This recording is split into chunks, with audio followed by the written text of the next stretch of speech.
Hello, everyone, and welcome back to another episode of Mormon Stories Podcast. I am one of your co-hosts for today, John DeLynn, and I'm joined by Jen. Hey, Jen. Hi, everyone. Welcome. Thank you. You ready to complete our interview with the epic Maven? Yes, I am. Yeah, I think this is going to be my favorite part, so I'm super excited. Yeah. All right. So for those of you who don't know, Maven is she helps with the Mormonism Live podcast featuring Bill Reel and Radio Free Mormon, but she is also a frequent participant on the Mormon/post-Mormon internet on YouTube and elsewhere, Facebook. And she's back to talk to us about her very Mormon story. Welcome, Maven. Thank you for having me back. And is your hair color slightly different? Slightly different, yeah. A little bit of extra growth from last time, yeah. All right. Well, we talked about your upbringing. We talked about, your college experiences and your mission. And it's fascinating. And just so many people love you. So we're ready now to talk about, if we had to give a summary to today's episode, it's going to be kind of like your faith journey and how you became Maven. Is that right? That's right. All right. Because in your timeline before where we're going to start, you're pretty Orthodox. Yes. You're kind of raised in a really ultra-Orthodox, almost fundamentalist, doctrinally Mormon home, right? Right. Yeah. So if you haven't checked that out yet, go back and listen to the first portions of my interview with Maven. But where do we go from here, Maven? So we're starting from after my mission. But I did just want to say one thing about the mission that I don't think I mentioned before was that this was a part where, as more of, obviously, scrupulosity kind of kicked back in. I had lost some of it. But what was something that was reoccurring and disturbing to me on my mission was, again, this thought of apostasy and these fears, because before, the people closest to me that I knew who left the church, I could say it was because of sin, or they never had a testimony. But on the mission, I am starting to meet people now who have served missions, who got married in the temple, who've done all of the righteous Mormon things, who have still fallen away or become an apostate. And that was really disturbing to me because I felt like I was feeling the Spirit so much on my mission. How could I ever possibly, stop believing in this? But yeah, I'm seeing that it does happen to some people. And this was a conversation I would have with companions sometimes, is how do we make sure 10 years from now, when we're not feeling this, when we're not in this moment here, how do we know that we can still be in the church? And so the primary answers, just keep going to church, and if we keep reading the scriptures.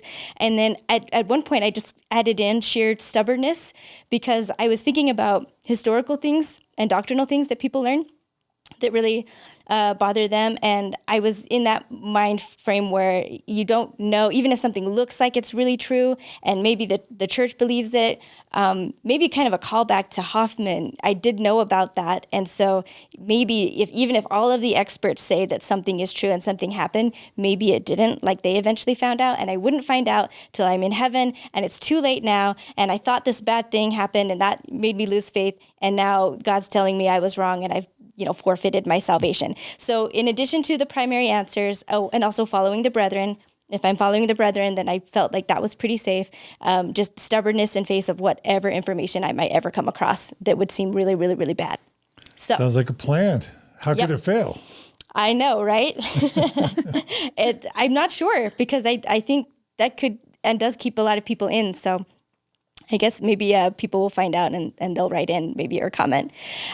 So after that, all right, I'm home. I'm briefly living with my mother and my stepdad before I move in with a roommate, an apostate roommate. And I just want to quick shout out to Sarah and thank you for making me feel so uncomfortable sometimes, just because I would have to face sometimes some uncomfortable things about the church. And because she wasn't in it, an apologist, just your friends will let you kind of get away with stuff or come up with excuses.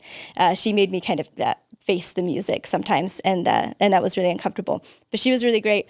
I got a job, initially I couldn't go back or get back into school because I was completely broke. And I think we talked about when I left, I was not doing really well in school. I think failed out towards the end of it. And normally, especially if you are a student at BYU Hawaii and you end with a very low grade, the assumption is that you're probably out at the beach or something.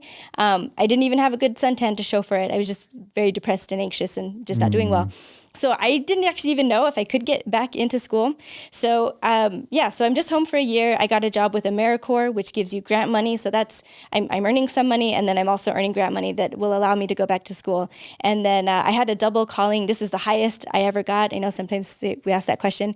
I was on the Institute Council, and I was like the female stake YSA representative. So I would attend stake meetings and stake council meetings to represent that. So I was very, very active in the singles scene. And then it was thanks to my YSA bishop, because I did apply to all 3 BYUs just to see who might take me, if any of them might. And I know BYU Hawaii, somebody from the office at BYU Hawaii called my bishop to ask about me, I think because of that really bad GPA. And he vouched for me. So I was able to get back into BYU Hawaii. So I had enough grant money to get there, and I had enough for 1 semester. And then I just figured, well, I'm going to just go ahead and get the plane ticket and go, and I'll figure out the rest when I'm there. And I did. I was able to be an RA this time. So I had my housing paid for and meals paid for. And so I just had to get loans for the tuition in addition to the grant money. So that was really good. I changed my major. Initially, like we talked about, it was teaching English as a second language, which I had come to learn, and partly through my internship, that I really didn't like it. I was far more interested in learning about other cultures rather than teaching my own. And I think maybe there's kind of a little bit of colonization feelings about it that I'm kind of contributing to this. Anyway, so I changed to anthropology, and I know this isn't quite a clear career track like there was with TESOL, but I figure it's going to be okay because I'm going to be a stay-at-home mom anyway. It's important to be educated, and this is something I'm interested in. And if I don't get married along the way, then I'm sure in one of my classes somewhere, there'll be something of interest in particular that I will think this will be a track that I will go on career-wise. So I think it's okay that I don't have a specific career in mind as my backup, that I'm supposed to have. So yeah, it was really great. Cultural anthropology, you're learning about how all kinds of systems work together, socioeconomic, political systems, just how history and family relationships and how societal relationships are put together. All of these things all influence each other, and you're starting to learn and see the pieces of it. And so this is the first time I'm kind of turning a magnifying glass into my own upbringing and my own culture and my own religion. So even under the umbrella of BYU and it being a Mormon school, I'm starting to deconstruct Mormonism. I'm starting to see very clearly how much it is wrapped up in U.S. history and U.S. politics, and specifically Republican politics, that are just a lot of the doctrines seem to really follow that more, and maybe less of God. I'm not sure, so I just kind of keep that in the air. It's a shelf item, I guess, is one way to put it. And not just that, but I'm learning about other kinds of systems, other ways that things are done outside of the way that we do things. And they're not necessarily, I guess I was thinking that God's way should be obviously and clearly better than anything else other people are doing. And so I remember reading an article about patriarchy that was a bit disturbing to me, because as I'm reading it, and it's just, a lot of the things that tend to go along with patriarchal societies. And I'm reading it, and I just remember thinking like, wow, this is making patriarchy look like really bad, but that the church is a patriarchal system, and like patriarchal blessings, that was always like a really good word to me. So learning that, and then also learning like matriarchal systems don't have these same problems. It's not just a flip where like the women are in control and women are more likely to abuse men, like it is on the reverse. It's actually a lot more egalitarian, things like that. So things like this kind of start, a little bit of problem, but nothing major. Like I said, I just kind of put it on the shelf, or do the, like the church is perfect, but the people aren't, maybe patriarchy is the Lord's way, but when you have human beings doing it, they tend to not do it the right way. So these are fine. I come up with a way to get past it. But there were all kinds of things in so many classes that it was a really common thing for me and my fellow students to feel some cognitive dissonance. And we would know when something hit somebody right in the testimony because there were just certain responses and things that people would say. And we all knew what was happening and we all just let it happen. I feel like one of the most mild forms would be the teacher would say something or we would discuss something that maybe doesn't exactly support the church narrative about the way the world works. And so I feel like one of the most common questions would be like, wait, what does this mean? And we all knew what that question meant. The question would be like, what does this mean in regards to the gospel? How do we reconcile this? And the teachers knew, and they would kind of answer it, but it would always be vague. It would always be this kind of like around the block kind of a thing. But I know I was the one asking that. It was a regular occurrence. And if something really got to somebody, we would have kind of a spontaneous bearing of testimonies. And I think we've seen this in the church too. Maybe like you've had a Sunday school where somebody says something that bothers somebody else, and so they start a testimony, and it starts going to, I know Joseph Smith is a prophet, and it just kind of goes way off track. This was something that would happen in class, like somewhat regularly, and we would just let it happen, just let them say their piece, and then we would move on. And that was me. I know at least at one point, I also did. I just know the church is true, and I believe in following the prophets, and we just gave each other permission and space to do that. And sometimes we would ask teachers kind of to bear testimony. The dean, his name is Philip MacArthur, brilliant guy. He's a folklorist. I remember him telling our class, because anthropology, like it is one of those tough majors that are tough on testimonies. And so he talked about his, I think it was his doctoral program, that didn't get that at BYU. I don't remember the university, but there was somebody who promised him that if he made it to the end of his doctorate, that he would no longer be Mormon and he would also no longer be married. And he was able to buck that. So I remember hearing this testimony, kind of giving hope, like, yeah, I don't have to be disturbed about anything that I learned here. I can still have a testimony just like him. And I did. So that was I think that's all. Just one more thing. For me and for a lot of people who come from very conservative backgrounds, I think BYU sometimes is the first place that we're even allowed to kind of think outside of the orthodoxy that we're raised in. So I feel like had I gone to a different school and was learning the same things, I would probably shut up a lot more of it. But because it was BYU, because my professors had the same religion, I felt I had permission to consider these topics. And it was common for us in the major to, for the first time, speak about the church in an objective way or a neutral way, or be able to point out that there's some things in it that maybe aren't perfect, and that it was okay to talk that way, but not around other majors, because there was a conflict once at a lunch table with me and a bunch of people from my program sitting next to friends from a business program, and it was clear that they were a bit freaked out about our conversation, that they, I think, probably felt that we were apostatizing, maybe, but we didn't feel that way. So in addition to the anthropology program, I started what at the time was just a certificate program, peace building and conflict resolution. And now that is a full major at BYU Hawaii today. But at this moment, Chad Ford, who is also brilliant, was building this program from scratch, basically. So the peace building program, I think I initially thought it would be like this kind of kumbaya, here's how we all get along kind of a program. And I don't know why, I just thought it would be easy, but it was mentally rigorous. It was one of the most difficult aspects of my education there at BYU Hawaii.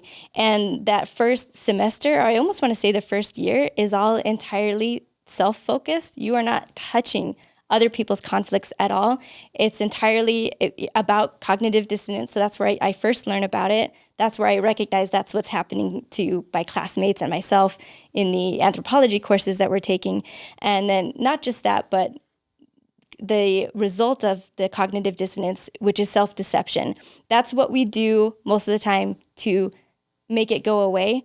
So I know everyone knows, it seems like, or at least in this community, a lot of people know what cognitive dissonance is, and they'll point it out all the time. This person's experiencing it, this person's experiencing it. But most of the time, what we're seeing is the self-deception after. Cognitive dissonance happens so quickly in our minds. It's just an uncomfortable moment.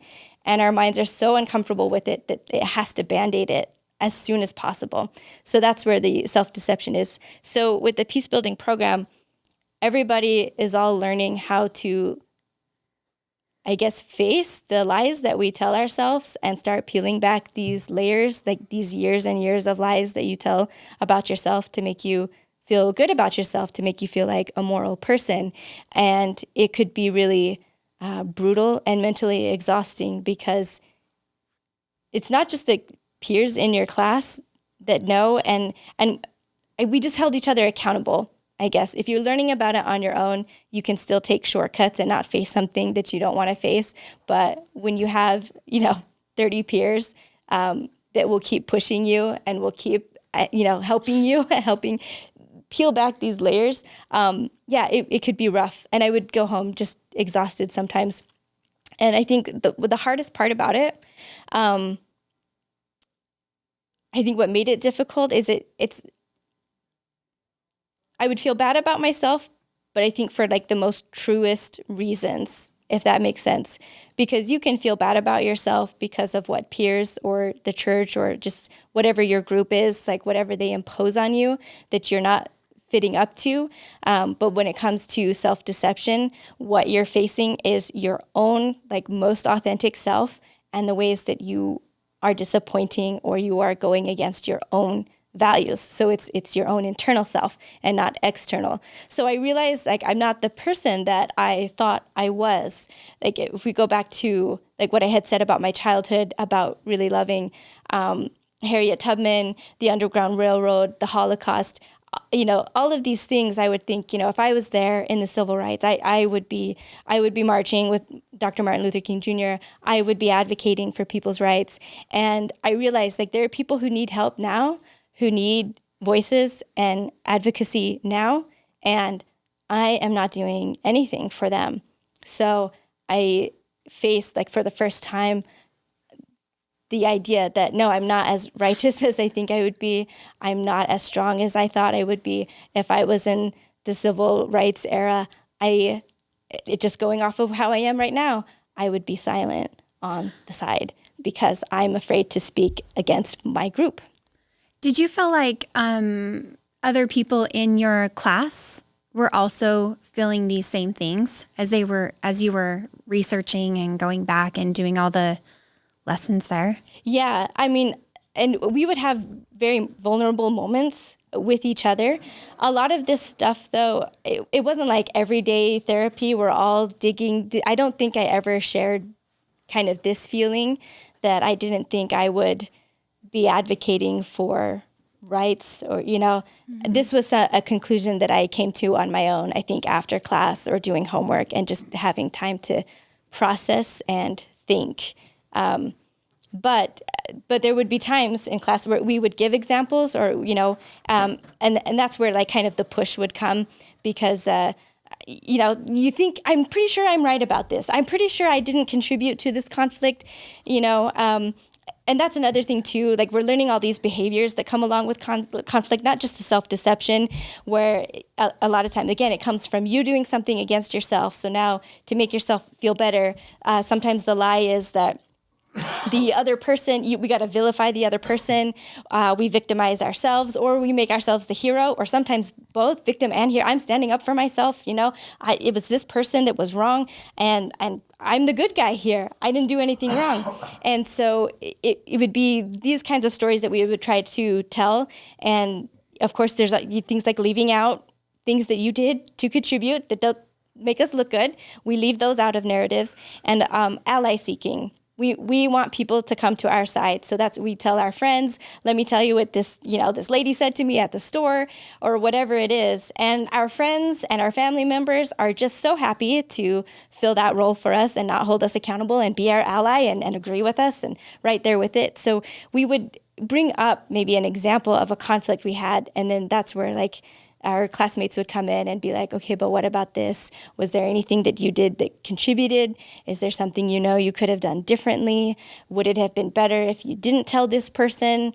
And then, maybe that also added to what happened, and so I almost want an introduction to peacekeeping episode for Mormon Stories podcast, just if for nothing else, to help questioning and post-Mormons rethink how they engage believers in relationships and conversations. It sounds like a great discipline of study. It is. Yeah. And again, I still laugh when I think about it as like a kumbaya, kind of a like hippie dippy, like everyone sit in a circle and hold hands kind of a thing. It was rigorous. And so, so for me, that was really great. What I think of is the Arab-Israeli conflict, because like when I'm growing up, that was the big thing, is like, are we ever going to achieve peace in the Middle East? Yeah. And that's has nothing to do with hippie dippy kumbaya. That's fierce, harsh negotiations where the lives and deaths of hundreds of thousands, if not millions of people weigh in the balance. No, that's perfect. And that's part of also, I guess, realizing that even the idea that you're a good and moral person can really be a position of privilege. I'm sitting in a first world country. I'm in Hawaii. It's a tropical place. It's beautiful. I'm in school, right? I'm not facing these horrific atrocities that people are facing. So it's easy to look superior and feel superior looking at other conflicts when you're not there and you're not experiencing the real thing and you're not experiencing the hurt and trying to bridge the deep pain that you feel and your country feels in order to do that. And ultimately, it's why I didn't continue to pursue it past the certificate, was because I realized, especially at that time, it's far from being like just, again, like the hippy dippy kind of a thing. It's mentally rigorous, and I realized I just don't have the capacity for it. It takes an extremely mentally strong person to work in this, and it's not just because the conflicts are difficult. This is something I still have a hard time with. I try to be better at, but to be able to succeed in this kind of work, especially if you're going to be involved in big global conflicts like that or long-lasting ones, as you have to be able to sit with people that have committed atrocities on men, women, and children, and you still have to believe that they have it in them to make it right. And that's on both sides. And like South Africa, Mandela, Truth and Reconciliation Commission kind of stuff. Yeah. Or again, Arab-Israeli conflict, like Palestinian terrorists, I say in air quotes, that have bombed people, or Israeli settlers who have expanded Israel to the point of displacing or bulldozing other people's homes. How do you sit in a room with these people, right? Right. Or Hitler's, like Nazi soldiers, right? Like, tough stuff. You have to get into a place where you're not acting, but mentally you can sit with that and you can still see their humanity. It's intense. Yeah. And it's not something I can do right now. Not for the faint of heart. No, it's really, really not. So, so it is an intense program, but I highly recommend Fun. it. Yeah. How cool you got to do that. Yeah, that was really great. And it actually helped because I did end up actually going to Jerusalem. So that is a conflict that is talked about just in the class, but then also getting to go there and see a bit more of it. And so the Jerusalem Center was kind of almost an afterthought because I had wanted to do it before, but then due to the second intifada, they actually closed it down when I was in high school. So I thought, well, that's done. But at this point, after my mission, I am a BYU student, not the Provo that I had initially thought, but it's Hawaii and it counts, right? So I applied to go to the program. There's this whole form application, and the only problem I had with it, there was just one question to ask, like, how is this going to improve your testimony? And I didn't like that. I didn't like the idea that anybody needs to actually physically go where Jesus was to have an increased or bigger or better testimony of him. I felt like I knew him from my mission and from serving the Lord and being in the scriptures. And that's where he really is in the scriptures. You don't have to physically go somewhere. It just really didn't jive with my view of our own theology. So I answered it honestly and I said, I don't think it will. I'm interested in learning about the history, but that's it. And I got rejected. So I apply again for the next semester. And I wonder if that question is why. That's the only thing I can think of that there was maybe an issue. But I feel strongly about it. So I literally don't change anything. I change the cover letter and I send the exact same packet in and I get accepted for the summer of 2012. So I got in. And it's not a scripture program. Of course, we're going to study Old Testament and New Testament, but it's an ancient Near Eastern studies program, but it is open to all majors. So there were only 3 actual ancient Near Eastern studies majors there, and then there was me, the cultural anthropology major. Everyone else was education or business or nursing or like all kinds of things all over the place. There's a heavy emphasis on field trips. So every single week we were on field trips. So the saying is like from Dan to Beersheba, that's the northernmost point to the southernmost point. Right. I sometimes wonder if I have trekked around more of Israel than people who live there, and were born there, possibly. We just went around to so many places. But yeah, in the Old Testament, and these were technically institute classes, but way better than any institute class I've ever had anywhere else because it was a lot more academic. So Old Testament, we're learning the documentary hypothesis, right? And where just how you can tell and for me it's fine because this is right along with what we believe, that there are parts added to and taken away from the Bible. And so the documentary hypothesis is like precisely how you can see different additions based on what was important to people at the time. You can see this fingerprint. So and then the New Testament, mostly Gospels, we learned so much just like the differences between them, that our final involved having just verses without any context, none of the little like footnote things. It was just typed out, and we would have to say which book it was from, and just from familiarity with the verses and the types of subjects, and I did really well with that. I could not do that now if I were to be given the same thing. But yeah, even stuff that would be in all 3 Gospels or, of the Synoptic Gospels, I would know exactly which one it was from, even though it's in 3 places. So, and I really loved that. But I did start to, these classes were some of the first that some of the other students who were not from like a major like mine to have some issues with what we were learning. So we're getting that familiar, like, wait, what does this mean? Kind of a question, like this is new for them. I'm kind of struggling with it myself because I'm thinking like David Wright was kicked out of, fired from BYU for teaching the documentary hypothesis. Like David Bokovoy was denied employment at BYU because he was too much of a fan of biblical criticism and historical criticism. So I'm trying to square that with you being taught it at the Jerusalem Center of all places. Right. So I saw your interview with David Bokovoy, and I'm pretty sure that was the one where when he brings it up that he was learning that, you said, oh no. And I remember watching that and just being like, but wait, I learned that at BYU. So, I mean, at this point, I think, I don't think it was brand new. I don't think any of my teachers were remotely in trouble. David Bokovoy did write a book about the documentary hypothesis that is accepted by Mormon scholars, I believe. And so, yeah, it wasn't weird to be learning that at all. And so even when it did, there were a couple of my classmates I could tell were having a problem with it when we were learning this part of it. And I just remember just speaking up again, I'm just feeling so superior because this is normal to me, this kind of like dealing and wrangling with information that seems contradictory. But if you really, really think about it and twist around, there's some way to make it work. And this for me was easy because I was like, look, this is literally what we're told, that there are precious things taken from the Bible and added in. This goes right along with our theology. This is why the restoration is important. This is why the Book of Mormon is important. This increases my testimony, right? Except for the fact that it calls into question whether Adam and Eve existed or there was a flood. We don't talk about that stuff. Whether Moses actually existed. Right, yeah. No, but, and again, it's an ancient Near Eastern studies program, so we're going from early civilization. We're not really kind of talking about the 6,000 year. We're just gonna not talk about that, right?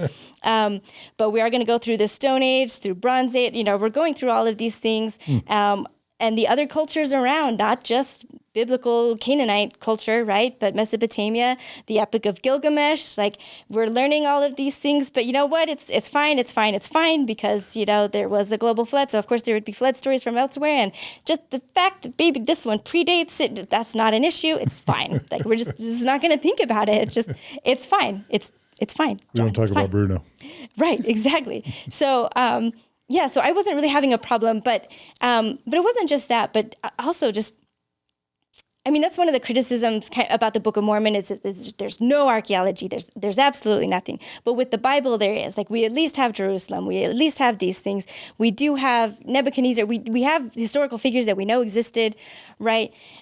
So one of the things I learned when I'm over there is that things for the Bible, evidence for the Bible, is not as strong and as solid as I thought it was. There's a lot of things missing. And the same with just the story of Jesus in general. I just thought there was a lot more like rock solid evidence. And I remember like even being on my mission, like telling people like the question is like, you know, either Jesus, he's either the Son of God or he was crazy or he was a liar, you know, and those are the only three options.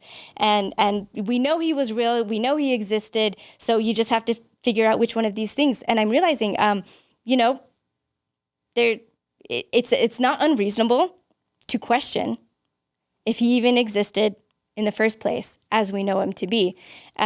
So this doesn't hurt my testimony at all because, again, I'm part of God's true church. We have modern revelation. We have modern prophets. So this fills in all the gaps. But I start to understand why maybe a regular Christian, a mainstream Christian, could learn this stuff about the Bible. I could totally understand how they would lose faith in Christianity, in Jesus, and that kind of stuff. And I feel bad for them that they couldn't find our gospel first, you know, before losing their Christianity, because we could have saved it probably had they known about us. But certainly no Mormon should ever lose their testimony over biblical history or over problems with general Christianity. Sorry.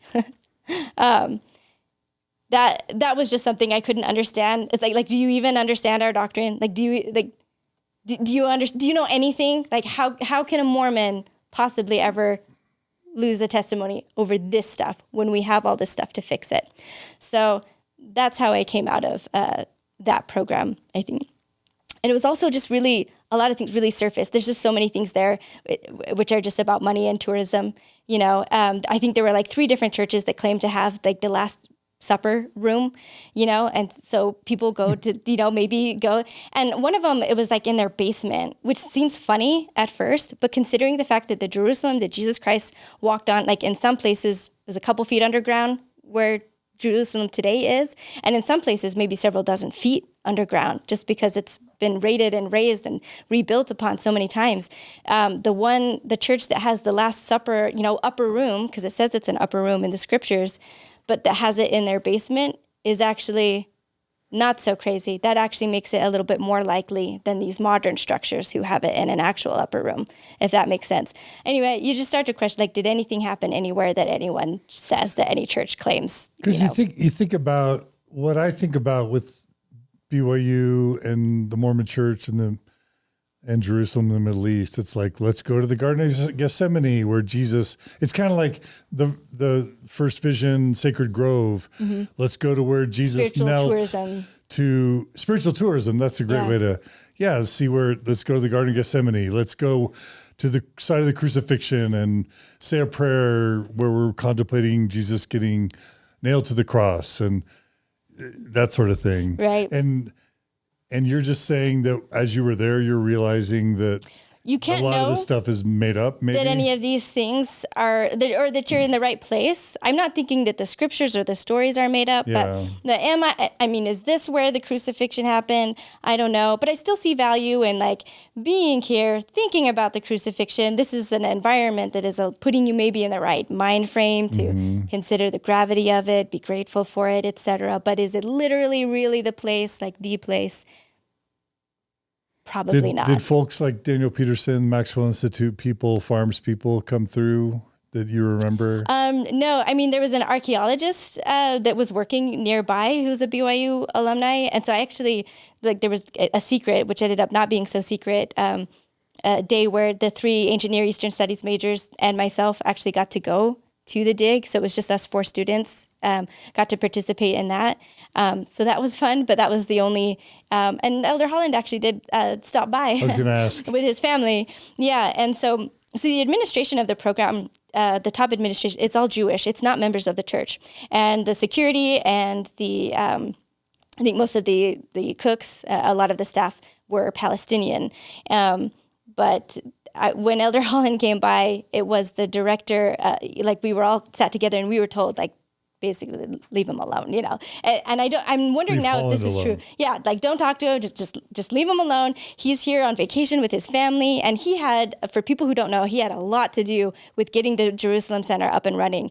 So that's something you can research if you want. So the story is like he has always been here for business. He's always been here for the church. This is the first time, and this is the part, like, I'm not sure if this was true or not, but it's the first time that he's here just with his family, just to like see the sights like we are. So just leave him alone. And so we do, maybe a little too well. So we're all sitting in the cafeteria, we're eating lunch. Elder Holland is in this like table over there in the corner, like that's for him.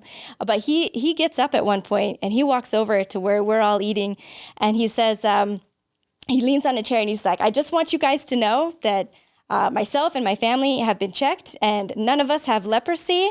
So you don't have to keep your distance. And so there's kind of a laugh, line. And then a few students did end up, going and attempting to talk to him. And so, yeah. Anyway, that was just a real brief aside there on that. So, so I finished that and I come back to BYU Hawaii just for my last year, getting ready to graduate. And I'm wrapping up classes, but again, I still have this undiagnosed ADHD and things are getting really, really difficult for me. And I don't know why. And at the time, I really felt like I'm a failure. And maybe growing up, I kept getting told that I was smart, but now I'm with other smart people and I'm like, I'm not so smart, I really start to feel like it's kind of a farce that I'm here. I don't know how I ended up here, Imposter syndrome. Yeah, it's imposter syndrome, but like almost worse than that, because like with imposter, you at least feel like you're putting up a fake front, and I couldn't even portray a fake front. Like I was a mess. I couldn't even pretend to like be holding it together. And I think as the closer I got to graduation, the more I guess freaked out I was that I wouldn't graduate, the more I just froze. And so I was missing a lot of classes, but I mean, I would be in bed and just the minutes would go by and I would be watching the clock and thinking like, I need to get out of bed. I need to go to class. I can still make it. If I go right now, I can still make it to class, or I'll be a minute late, but that's fine. That's not too bad. 5 minutes late. That's, and it would just get to the point where it's too late. It's too late now. And then I would feel some just little bit of sense of relief. Like once I got to that point, but I would just get more and more behind. But the anxiety would just gross. I couldn't move. I spent a lot of time kind of like I was before, just like in bed, in my room, in the dark, in Hawaii, where it's beautiful. And, so I did start seeing a counselor a little bit. And a lot of times it gets, especially in older women, it gets misdiagnosed as anxiety and depression, but it's not those. Those were a result of unmanaged ADHD and unmanaged expectations. So anyway, I barely slide through like with enough of a GPA to get my degree, which I am really glad about because I've got lots of student loans. So at least I have the piece of paper that makes the student loans worth it, right? But at this point, my confidence is completely destroyed, 100% shredded. I feel like I'm glad I have the degree. I'm glad I have this piece of paper, but I feel like I got it on a technicality. I showed up enough.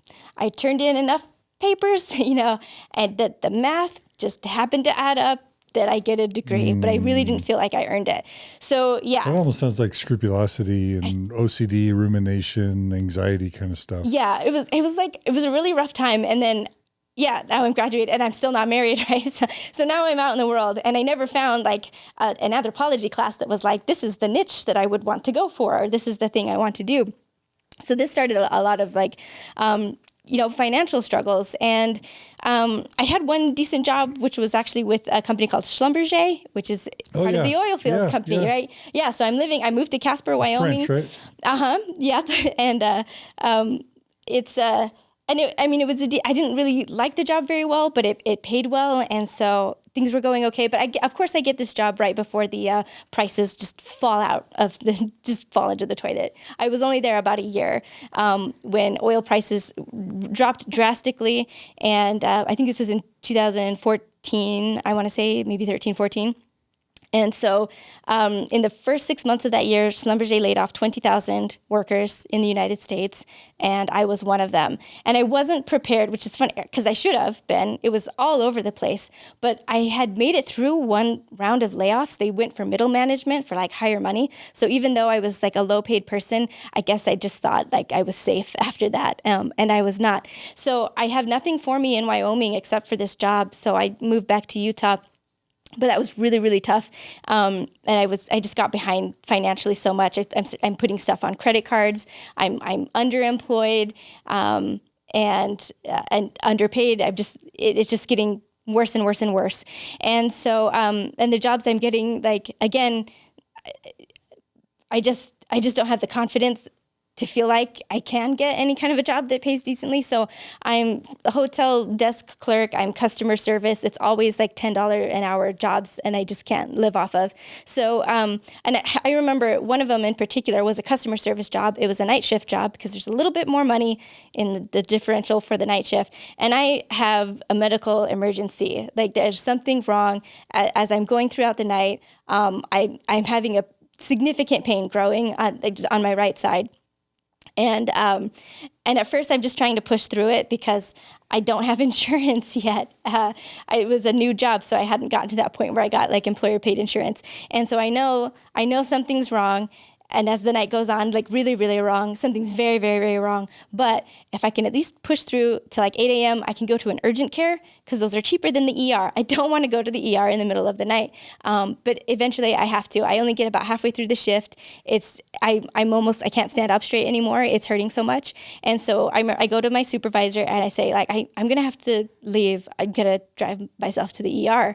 And she told me, like, there was like a point system for attendance, and like it's 5 points if you leave in the middle of a shift without advance notice. Because you should know, I guess, about emergencies in advance.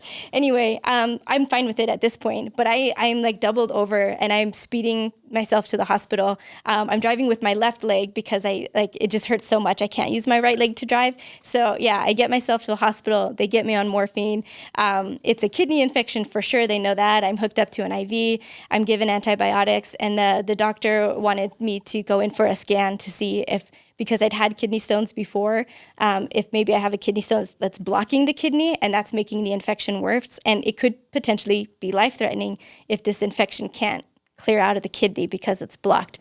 But again, I don't have insurance, and I know that's going to be expensive. And so I tried asking how much is that going to be? And his best ballpark was like $2,500, and that was more than I was making in a month. So I refused. And he was really nice. He was like, I understand. That is against my medical advice. But we can, if it's not a kidney stone, then you should be fine with these antibiotics. You'll get better, when you go home, but, promise me if it gets worse, okay, cause it should not get worse at all. If this is the only problem, but if it starts to get worse, you got to promise me you'll come back because it'll be life-threatening and you need to be seen. And so I said, okay, if it gets worse, I promise I'll come back. But I just didn't want to have that test done because I didn't want to have to pay bills for that. So yeah, so it was definitely a really rough time. And there was actually a point where I was technically home. I'm living in a van, right? But I'm playing it off as I'm being the quirky millennial, frugal. This is what we do these days. It's a choice. It's fun. And it was kind of a choice, but kind of not. So yeah, definitely a rough time.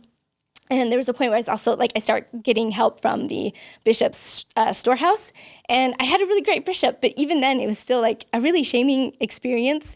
And I don't know if people have talked about it on the show or not before, but you have to sit with the bishop and he gives you a list, and you have to decide ahead of time what all the things are. You can't decide while you're there. And you have to do it in front of him. And I can only imagine it felt like... Wait. I want to make sure I understand. So yeah. You're in a Mormon congregation, Mm-hmm. a ward. You're feeling super poor. You're probably close to starving, if not just super hungry, can't make ends meet. So you go to your bishop and say, I need financial help. And Mormons fast once a month, give their fast, so they give the money that they would have spent on food to the bishop, and then the bishop saves the fast offerings, and he's supposed to use them for other people in need in the ward. Right. So you go to the bishop and you say, hey, I have financial need. Right? Right. Is right. that the okay. Yeah. And so the bishop is like, yeah. And This I've is the heard some process really of the bad bishop. bishops Yeah, that yeah. have been very like adding a lot of shame to the process.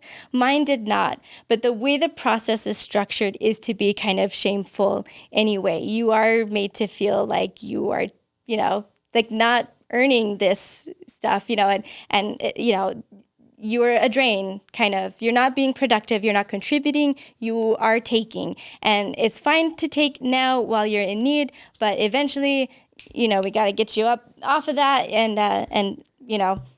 the whole off the dole, get you off the dole. Exactly. Yeah. There's this idea that if they don't make you do or like volunteer to do stuff for the church or things like that, that you'll just take advantage of it and you'll just keep getting food as long as you want. But of course, like, yeah, and that's how I was raised. And I definitely don't want to feel that way. So there's a list of food. You have to just go through it with the bishop there in front of you, I think, to make sure you're not taking too much for what your needs are supposedly supposed to be. So really, there's so much control over it. So then you take this paper with the bishop, you know, having signed it with these exact amounts of whatever food you pick ahead of time. And then when you actually go to the storehouse, they have these sweet missionaries there and they're smiling and everything, but they walk with you the whole time and they take stuff off the shelf for you and put it in the basket. So it's like peanut butter Yeah. or like corn or. Right. And a lot of just very basic things. But again, there's somebody like right there watching you and it feels shameful because it feels like you can't be trusted, is how it kind of comes across. So you don't steal. Yeah, so you don't take more than your share, right? And so, and I remember, you know, and then I would like come back in 2 weeks, you'd have to do the whole thing all over again, you know, and I remember, I mean, just even things like, again, because like, I don't want to feel like a taker, you know, I want to make sure that I'm not taking more than I deserve.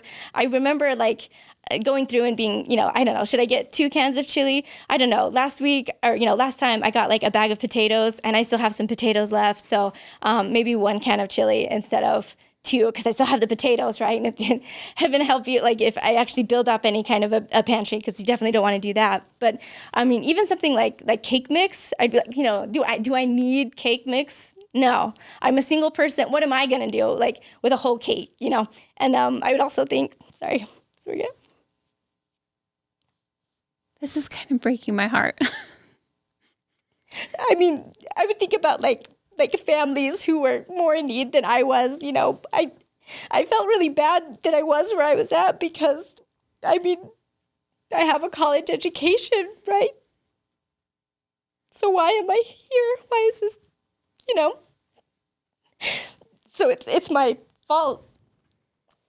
Obviously, you know, I've done something wrong and I'm here, you know, when there's like people really, really in need, you know, like families with children.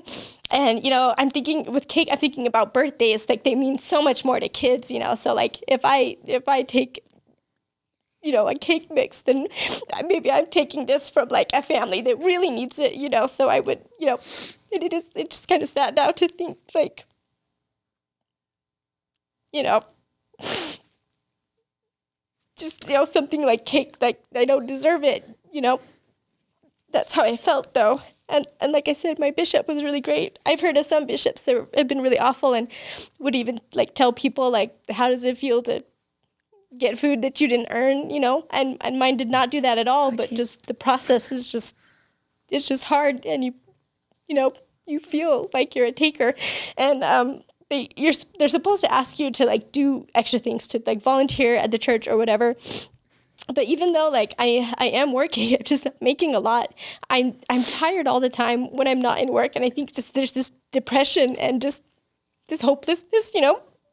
It just drains your energy, your mental energy and your physical energy. And so when the bishop brought up like doing something, you know, I just remember feeling so overwhelmed. Like my anxiety just like really, because I was just like, if I have time to help with the church, I feel like I should probably be working, extra shifts or something where I'm actually earning clean money. the chapel or clean the restrooms. You're right. Like you gotta earn it, mow the lawn, like do something. It felt really overwhelming, and I didn't feel like I had like the capability or the resource for that, and that also felt really shameful. But at one point I can I say something really quick? It just is kind of breaking my heart listening to you, and then also thinking of like all the tithing you've paid, the mission you served for the church. 2 years, Valen, you paid to be the church's salesperson for 2 years. Yeah, like all of the volunteer work that every member is already asked to do. As far as teaching classes, we all clean the church. We all rake up the leaves. We all, do all this voluntarily, all of it. And it just seems like... Can we add that when the church has like $1 gazillion? Well, yeah, exactly. They have didn't know that. hundreds of billions of dollars, the church. Yeah. And when someone's in need and they go to the bishop, and even though your bishop was so kind, it just seems like when you get to the warehouse where the food is that we've all donated the money to pay for it to be there, that should be a place of like empathy and love and allowing them to, choose the food that they think their family needs. And not to be followed around, not to be like, let me pick that off the shelf for you and put it in your basket. Even if they had a list and, there's a checkout system or something, that just seems so shameful to me. Yeah. To like walk around and like make someone feel like they don't even have the human decency to choose what their family needs. Like that kind of... put it over the top for me. I'm glad you brought that up, because that was something I remember, like being on a mission and kind of defending sometimes like the tithing and the fast offering system. And I would say like, I put this money in, and if I ever need help, the church will help me. I just saw it that way. And so when I did need help and I was asked like, have you asked everybody else first?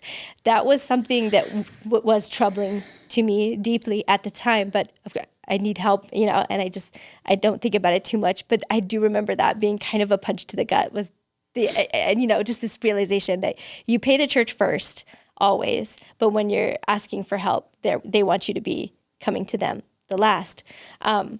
So what I ended up doing, I found a different food pantry, and part of it was like, this was actually, I know this seems like a really privileged thing, but this was the point where I went vegan, which was something that you mentioned or brought up previously. And it wasn't just that, because like once I had cut out, I realized I had a mild dairy allergy that I just was kind of used to, I guess. So when I cut that out, there were a lot of things about my health that improved. But that was difficult at the pantry as well, because a lot of things like their, waffle mix and, the Deseret stuff, a lot of it did have like milk in it. So there's a lot of things that I'm starting to realize I can't really pick up. So I go to a food pantry and they tell me, like, you can't do both, so you got to do one or the other, and which is fine. That you don't want to be double dipping, right? It's called Tabitha's Way, and so I don't know if there's anyone like who are already donating to their favorite podcast. Tabitha's Way is that they have a location in American Fork and Spanish Fork. Oh, so this is all happening in Utah. This is in Utah, yeah. Once I lost my oil field job, I'm back in Utah, and this is where like all of this is happening. So I go to Tabitha's Way in American Fork, and they do an intake. That's a normal thing to do. And they have someone kind of walk with me through the shelves. But this is one where like a lot of donations are coming actually like from surplus from local stores, but also from food drives of people donating food. So there's a lot more variety. I'm able to actually get like almond milk or soy milk instead of regular milk, and so it's a lot better for me. Because we're led to believe the church's welfare program is like the best in the world, right? You know what I mean, and I would have to say, like, from my experience, I would have to disagree. And it was as far as like shaming, it was just night and day difference. Man, here I go again, because when I'm doing the intake and I'm going over things. I think I'm saying kind of things that show, how I'm feeling. And I think it was the director, I think the lady that I was working with, she just kept reassuring me, like, it's fine, you're here. It's okay. Things happen. You're not a bad person for needing help. We're happy to help. This is why we're here. Like, just things happen. And I remember asking, like, do you need people to volunteer, like, to stock shelves, things like that? And she was very adamant. She was like, no, you can if you want to, but you do not need to do anything to deserve this. You deserve food because you're a human being, and we're happy to give that to you, and you don't owe us anything in return. And that was just really comforting to hear, I didn't feel like a bad person for needing the help, And so, yeah, it was just really great. I loved going there. I always felt really happy. I never knew what was going to be there. Sometimes there's some, like, really nice treats like I would not have bought for myself because they were, like, extra or expensive, And they only had someone walk with you just once, just to kind of show you the tag system and just to be like, if you're, a family of one, which I am, like, these are the amounts of items that you can get from this category and this category. And it was a lot. So I actually was able to absolutely stay within their parameters, but actually start building up a pantry, and as things got better, I just naturally stopped going. There was never a point where, like, we sit down and they tell me, and that was another, I guess, kind of feeling or, like, teaching I remember being raised with, like, if you let people have stuff for free, like, they'll just keep taking and taking until you, like, make them, be responsible, till you make them,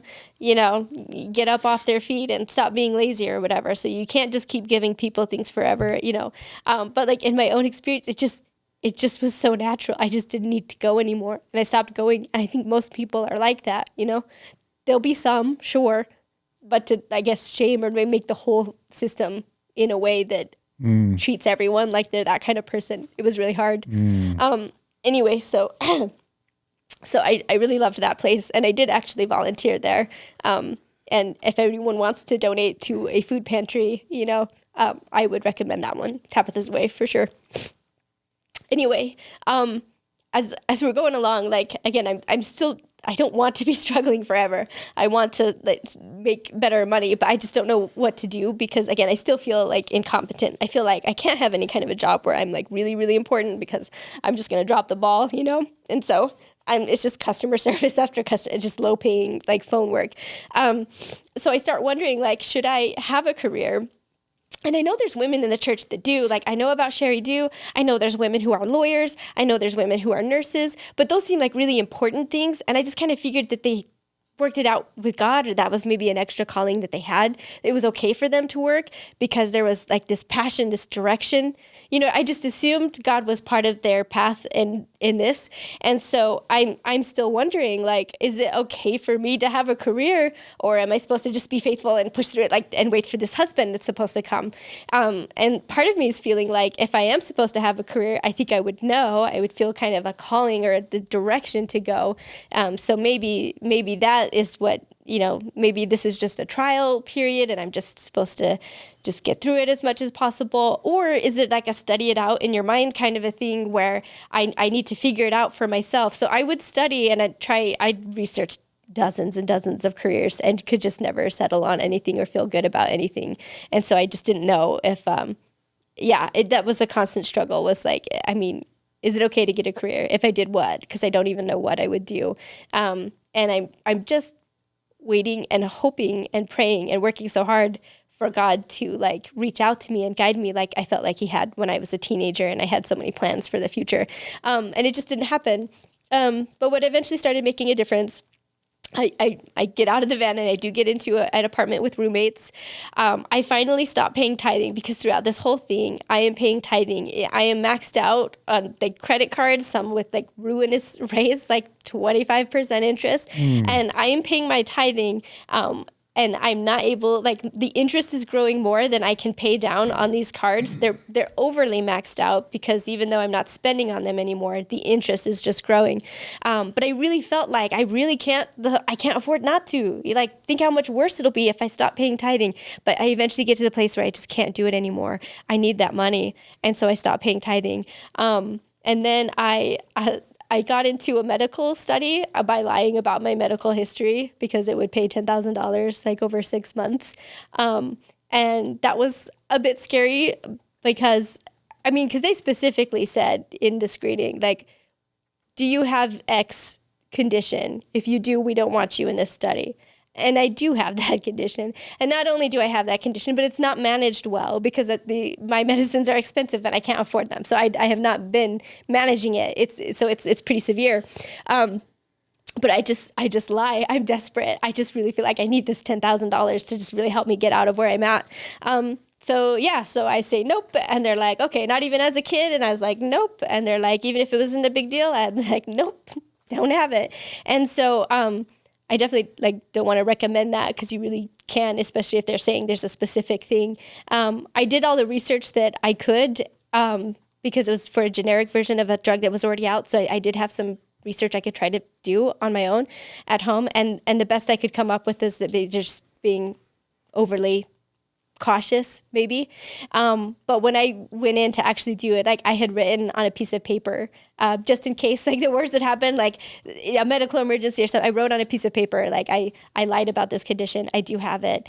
And that way, if something were to start to really go wrong, then I at least had it written out and I could like hand it to someone and they could get me the appropriate medical treatment. It turned out okay. I did not have any like really adverse reactions besides what they were expecting.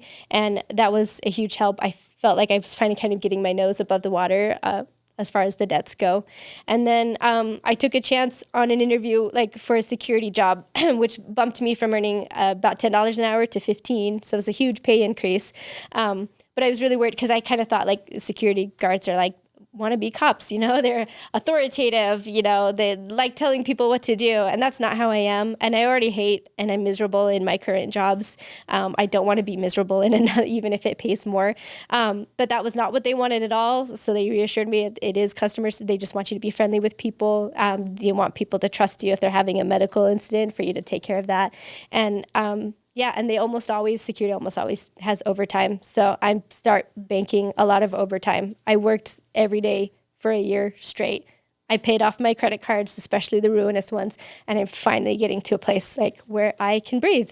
So that's what helped that. And then in the meantime, like I am, as much as possible, I'm still going to the YSA wards. It's difficult on some of the night shift jobs I have. But I'm still going to activities and things like that. And YSA wards, so that's young single adult wards. And then if you're not married by 30 or 31, then you get to be in the single adult wards. And a lot of those were really toxic or just inauthentic. Some of them can be really tough places to be. And I could recognize that it was difficult even for me to be my authentic self. And I knew other people couldn't either. I just didn't know what to do about it or what was necessarily like wrong with it. But there was like this constant attention on my singlehood. And I was never, maybe this is because of the asexuality, I was never upset or sad that I was single, but I did feel like an incomplete person in the church for it. And you are treated like a kid a lot too. I wasn't a lawyer, but my roommate was. And a lot of times we would come away from church or from lessons really feeling kind of patronized. It would be sometimes a lot of these wards have an older, like a senior couple that are mentors, and then also sometimes visiting leadership would come by, you know, just like normal. Those were the ones who were usually the most condescending about our singleness. And and I don't know if there's like a guy equivalent for this, but I know as girls, like we would get advice on weight, on looks, even flirting, like an actual class with a woman there teaching us ways to flirt with guys and make them feel special. Like we just treated like we didn't know how to adult or like interact with the opposite sex at all sometimes. Just to jump in here, like I'm thinking about my point of view. It's like, okay, you grow up Mormon and then everyone's supposed to go to BYU. And then you go to BYU and you basically have 4 years to find your mate. And so it's this huge, it's a good education and it's this massive meat market. And I just remember I'm like a senior at BYU, grew up in Texas. I'm like, well, let's see, I'm dating 4 or 5 women, I got to pick one because I'm not going to go to grad school without having gotten married. There's never going to be as big of a pool of Mormon women than I've got right now. So I'm like, I think Margie, I'll do Margie. And so we get married and like, that's what you do. But if you don't do that, if you don't get married at one of the BYUs, then there's this like, almost like a drop off where you're like, I don't want to call it a secondary market, but within Mormon culture, it's difficult. Yeah. Yeah. Right? And it is assumed that something is wrong with you because why doesn't nobody want you before? Why didn't you get married at BYU? Right. Yeah. But it wasn't that. I mean, it's not that I didn't have any interest. I just didn't have any interest that I reciprocated or vice versa. Maybe I was interested in someone that didn't come back. Yeah. So, yeah. No. But you're saying then they're like giving the women lessons on how to wear makeup and how to look pretty and it's like what a gross, awkward, it did, and it always felt really gross because it was always really superficial. It was always extremely superficial. And so, I mean, Jordan and McKay have a YouTube channel. You had them on. They actually went over some assignments from a BYU professor recently on one of their episodes. And one thing they kept wondering, like, there's this elbow touch. Why is this elbow touch coming up? And I was like, I know what the elbow touch is because this was what was taught to me, like in this how to flirt with men class. Because it's supposed to be seen as, I mean, besides like being told, like laugh at a guy's jokes or whatever, that you could just kind of reach out and just like a light touch on the elbow. It was seen as like non-sexual, non-threatening, but enough to like maybe give the guy a little zing, maybe make him notice you, give you some interest, right? And so, but they were always really superficial. And so I remember feeling pretty deeply disturbed about them because I would wonder, like, does this really make the difference? Like, is makeup going to make the difference between if a guy wants to marry me and like build a life together or not? It just felt like there's this whole song and dance you have to do, and the right flirting and the elbow touch, or if you could get a bicep touch in, like again in a nonchalant way, if you could have your hand there, just give it just the slightest little squeeze, just a very, very, he'll notice, he'll be like, oh, she's feeling my bicep, and see, like not only was it really patronizing to us women, but it was very patronizing towards men too. It's like another one of those things where the church wants to have its cake and eat it too. Like if it's a law of chastity lesson, it's bad. It's bad. You chewed gum and stuff. But if we're having an atonement lesson, then like though your sins be as scarlet, they can be as white as snow. That's kind of how men are treated in the church. And I don't know if the reverse is true for women, but men are either like great spiritual righteous priesthood holders that you've got to have in your home, or they're like puppies that you have to train. They're so simple, that you when they do something, you see them take out the garbage, you want to compliment them and say how strong they look when they take out the garbage, and then that'll teach it. They'll always want to take out the garbage for you. Like they're just idiots, but it would kind of be this constant dichotomy back and forth. And there's always just be like something wrong with you. I mean, and this is something, at this point I know that I really like short hair, but growing up it had always like been really, really long, but just short hair is not very feminine. Guys like long hair. They want to be able to run their fingers through it, and I would always just feel like, but I don't want to grow out my hair long, like for a guy to run his fingers through, to marry me, so that I could just either like cut it short like I want it. And then he feels like he's got a bait and switch here where, he had this girl doing all of these things and all the makeup and the hair and all this stuff just to actually be herself, and then be like, ugh, this is who I married, or just like keep up the appearance and keep doing the song and dance after marriage so you don't lose the guy. That was kind of the feeling that I got, and it was just really, really uncomfortable. It reminds me of that Elder Ballard clip where he's like, ladies, put on a little lipstick. It's not that difficult, right?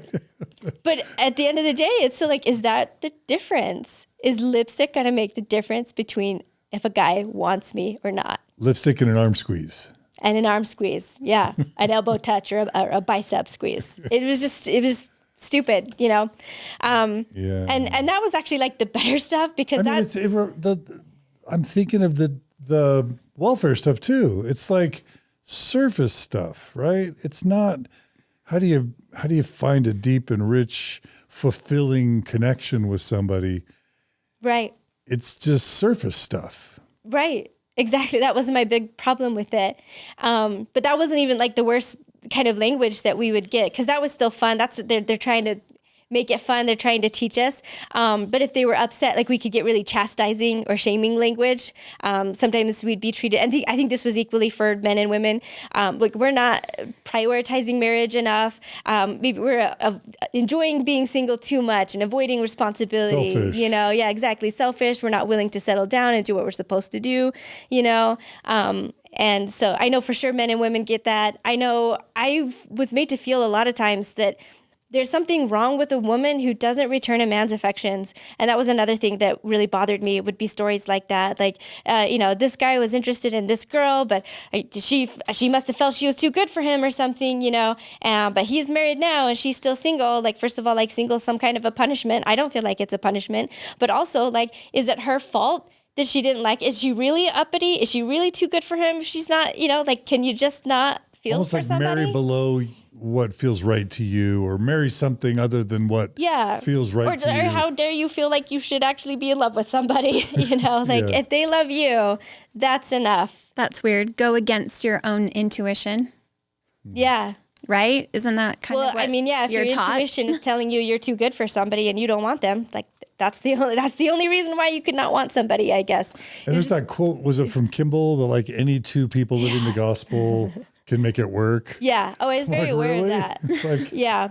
But again, like, I mean, and we talked about this growing up, like my parents divorced each other twice, you know, I am not going to just pick somebody, you know, that's not a point that I would ever be at. So, so dating is fraught. We did try. And of course that also they brethren really hate hanging out, which is just another area where like they just don't get it. Explain what you mean by that. So The church leaders don't like church leaders young adults hanging out with each other and just Right. being friends Right. versus dating, right? Right, because they feel like you are avoiding dating by hanging out. But it's just another thing that brethren get backwards, that they just assert, or they see like correlation is not causation, right?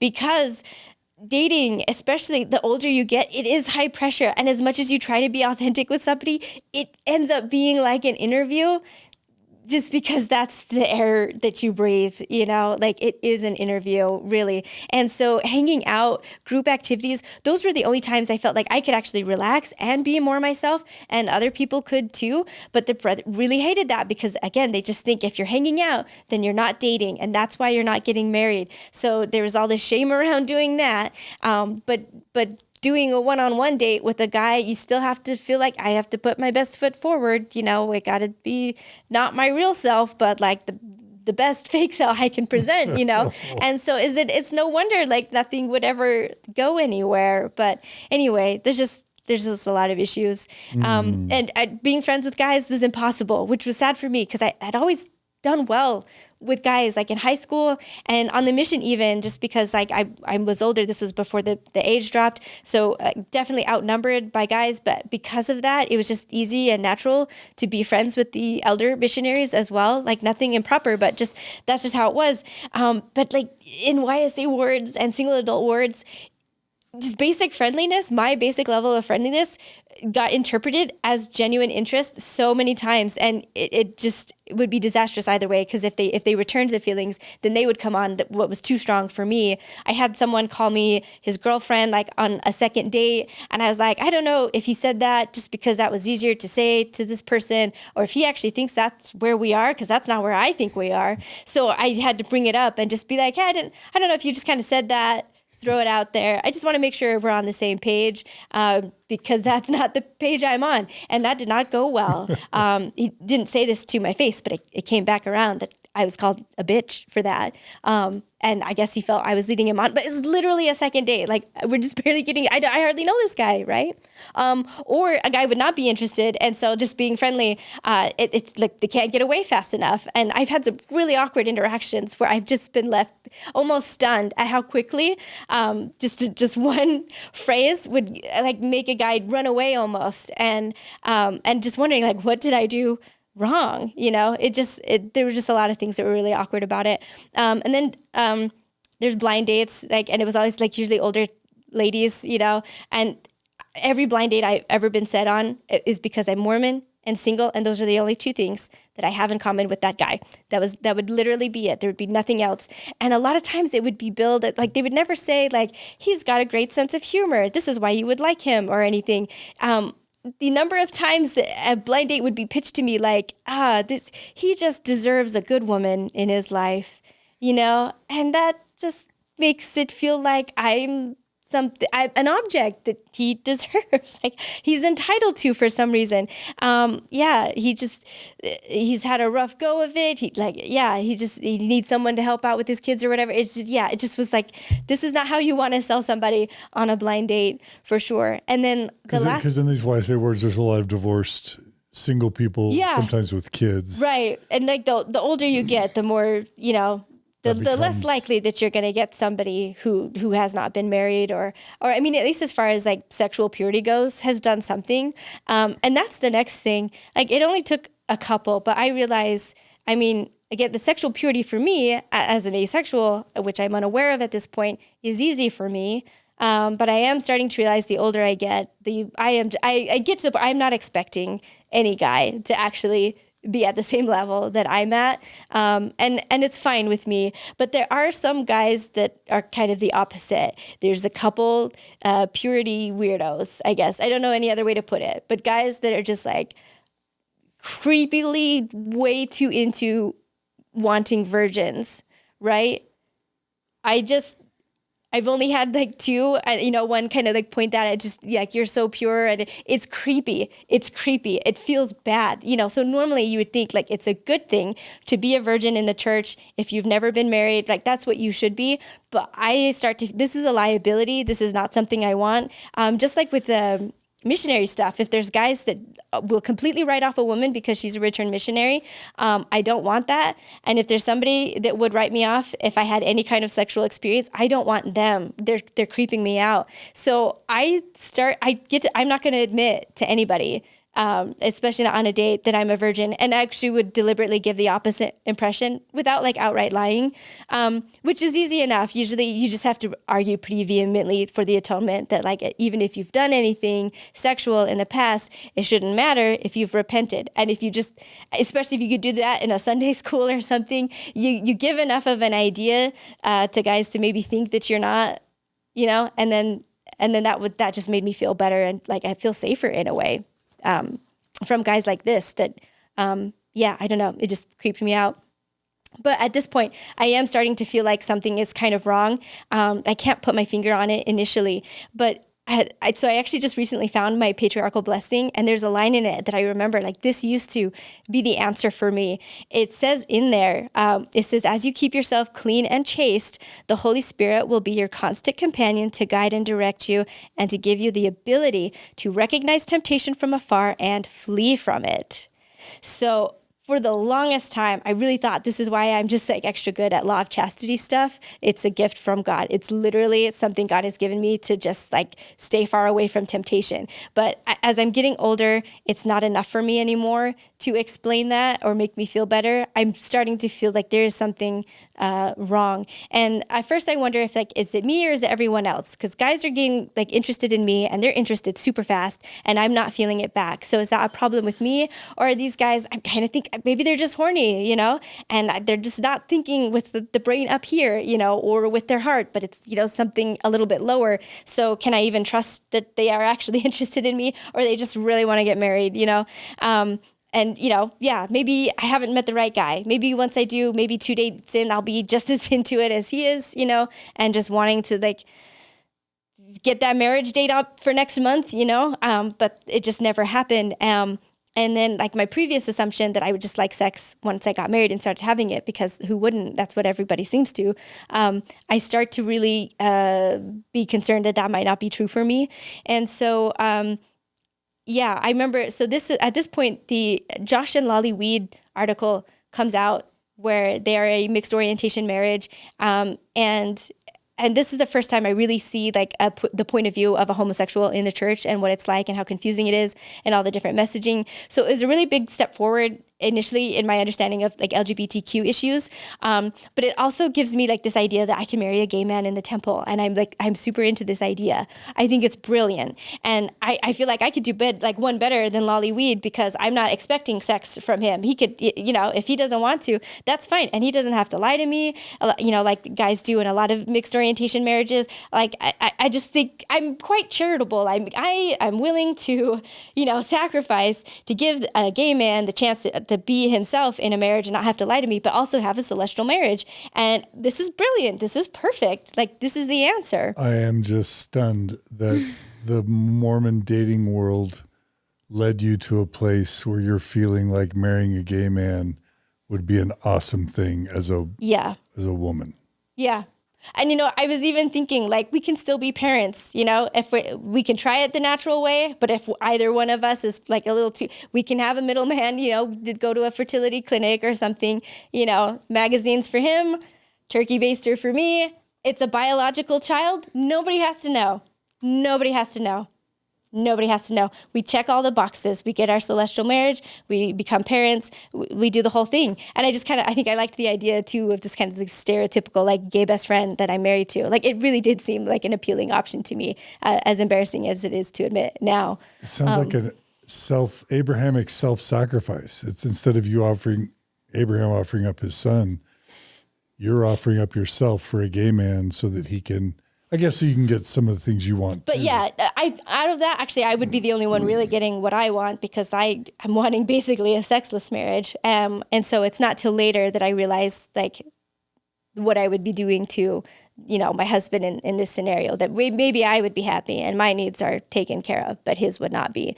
But there's other things I'm starting to learn. Like there's a lot of assumptions I have about what's normal for women. At the same time, though, you're not asking anything more than the church is asking them to do. Yeah. Right? No, you're getting in on the game plan.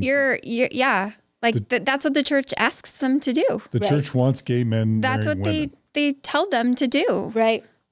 And so like joining the plan. Yeah, my heart is hurting for so many people in that scenario. And this is why I feel like I was better than like a heterosexual woman because like I would not be wanting them like to force themselves to have sex with me if they're not attracted to me.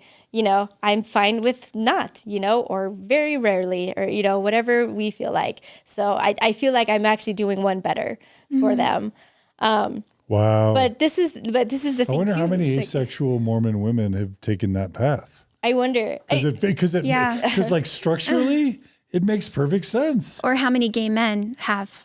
Well, we know that. You know what I mean? Yeah. We know that thousands, if not tens of thousands of gay Mormon men have married women. It just hurts my heart that would be like logically thinking within the church, that would be a conclusion. Like that is a conclusion that like people could feel good about with what the church teaches, instead of thinking, I want to find this man that I want to be married to, where we don't have to be intimate very often in that way, but we can be intimate in so many other ways and can be fulfilled and have this beautiful relationship, and maybe have kids one day or maybe not, or like all these things that should be what you're thinking about, right. if you're thinking of what you want and what's inside you. Well, I didn't even know that this was possible, honestly, because again, like I had heard about asexuality before, but I had it kind of wrapped up in this like aromantic and asexual, like they just don't have feelings, almost kind of like the damaging kind of stereotype. And I was like, I had crushes on guys, so that's not me. So I'm trying to actually figure out what's wrong with me at this point. And I mean, first of all, a lot of teachings about women and sex are kind of asexual in a way. And so I just kind of take for granted that it's true. Like women just don't like sex as much as men, So like it is kind of like an obligatory like duty for some, but I have friends who are married now and they are faithful Mormon women. And so I'm learning like, this is not true. I have friends who like sex, and then women friends, right? Yeah. And I mean, and this was even a joke. I want to say, like, I don't remember it. This was in a chat on like either one of your podcasts or one of ours in Morbid Discussions about penises. So just like all women think they're weird and gross, right? And that was a joke. This was something that a guy said to me just recently as a joke. Like, let's be honest, they are kind of weird, you know? And so that's where the thing, like the joke, but like for me, becomes very literal and just like all encompassingly true. But again, like I have faithful Mormon LDS women who are friends. We have our girl talk, and they tell me, maybe not explicitly, but enough for me to infer that they like this part of their husband, and maybe other things are done with them willingly that are not procreative exactly, you know. So I'm getting this kind of idea, like, all right, I have friends that like this, you know. So it's not just every woman thinks that they're weird or gross or whatever. And then I also thought, and this was kind of partly like because of my Patriarchal Blessing line, but for Strength of Youth, where they constantly tell you, don't arouse these feelings in yourself, right? So if you never do anything to arouse them, then that's normal and you won't feel anything sexual, right? But I'm starting to learn that's not true either. There's lots of people who have never had sex but are feeling sexual and want to have sex, like especially guys, you know. They can be virgins, but really, really, really, really want to have sex with a woman and feel this. And not just guys, but women too. I had a roommate who, again, like with our girl talk, we learned like we're both similar. Neither of us have ever had sex or masturbated or done anything that we're not supposed to do, right? But there's one day we were walking home from church because I think we had another like really awful patronizing singlehood, some kind of a lesson or talk or something. And we both said like we don't mind being single so much. And my roommate, I remember her saying, the only thing that bothers me is just feeling so horny sometimes. And this just shocked me. And at first I thought maybe I misunderstood. And I was like, wait, didn't you say like you've never had sex before, right? And she's like, no, I've never had sex. And you've never masturbated? She's like, no, I've never masturbated. But you can still feel horny. That's normal. And I just remember that being like a real punch to the gut because I was like, I think she's right. I think that is normal. And I am not normal because I have never wanted to have sex with a man. I have never, even people that I had intense crushes on, I've never wanted to do this act with them, or I've never felt like I wish I could masturbate so I could take care of this need. I've never felt that. And that's where I really start feeling like I am broken. There's something really, really wrong with me. And it was shortly around that time the Josh and Lolly Weed retraction comes. Can I explain that really quick? Yeah. Yeah. So for those who don't know the Josh and Lolly Weed, we actually interviewed them on Mormon Stories, and we'll include a link to that in the show notes. But basically, during the Prop 8 time and LGBT issues are really raging, this really nice guy named Josh Weed comes out and says, I'm gay, but I'm attracted to my wife, Lolly. And he calls himself jokingly Lolly-sexual because he's like, I'm fully gay, never attracted to women, but I married my wife, Lolly, and we have a great sex life.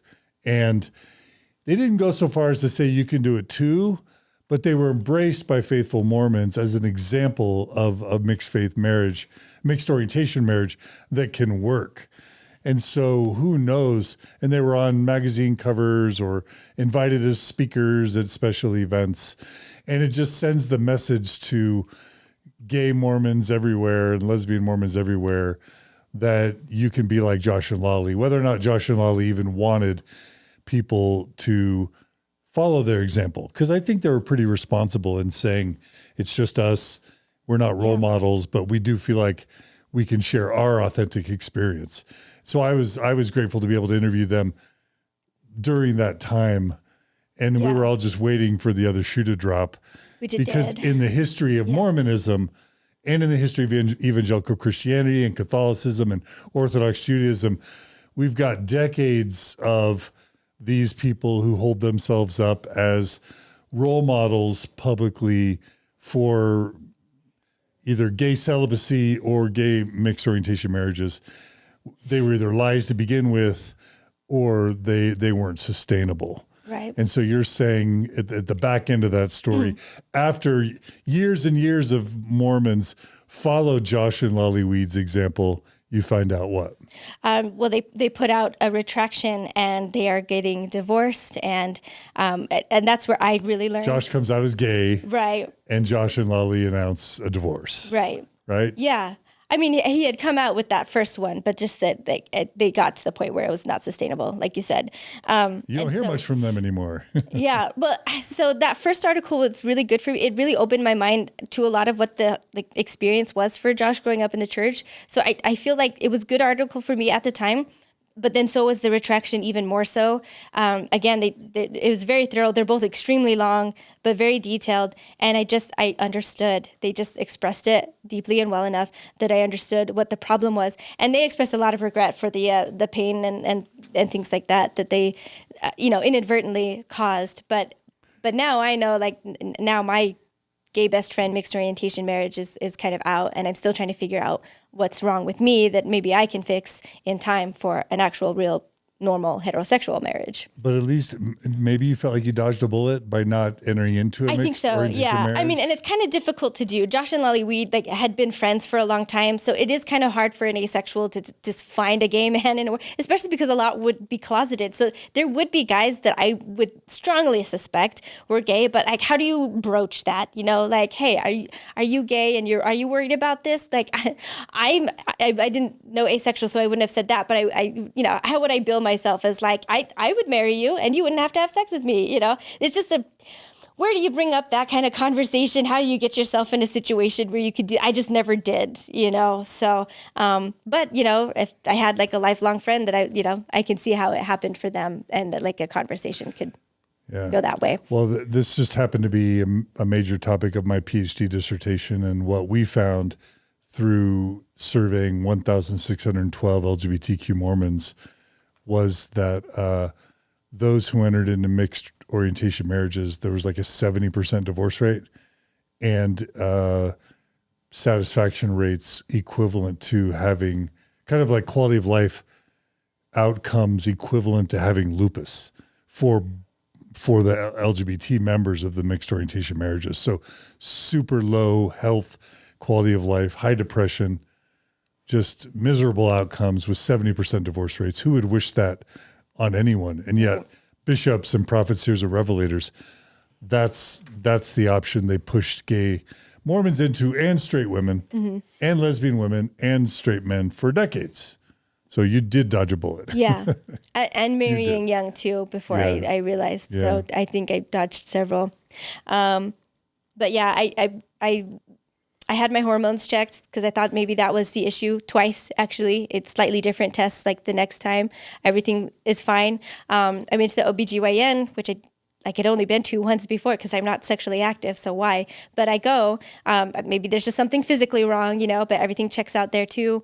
And I even brought it up to him because I was like, I kind of feel like I don't think I want to have sex. Is that weird? Is that normal? And he, a lot of OBGYNs are not educated on this at all. So this is, I guess, kind of my best worst bishop kind of experience where I don't realize actually how helpful it is that he didn't pathologize it or immediately start recommending the therapies or whatever. But he just said, it depends. It can be normal for some people. And, I remember him asking, does it cause you distress? And that is usually a factor to decide if this is a problem or not. And I didn't know how to answer because I wanted to say, well, yes, but no. Because for me personally, no, I am fine. But I have this expectation that I need to get married in the temple and I need to be a mom. I need to have sex, this is something that I have to do. And that distresses me. So that way, yes. But anyway, it just doesn't get really resolved or go anywhere. And I even wonder, because this is something, I've heard about, repressed memories, especially young, of sexual assault. I don't remember if I asked my dad, but I literally asked my mother, did something happen to me when I was a kid? Maybe when I was really little that I don't remember, do you know? And that's quite a topic to bring up too. But I think I just brought up in this repressed, I've heard of this thing. And how would you know if you have repressed memories or not? Would I?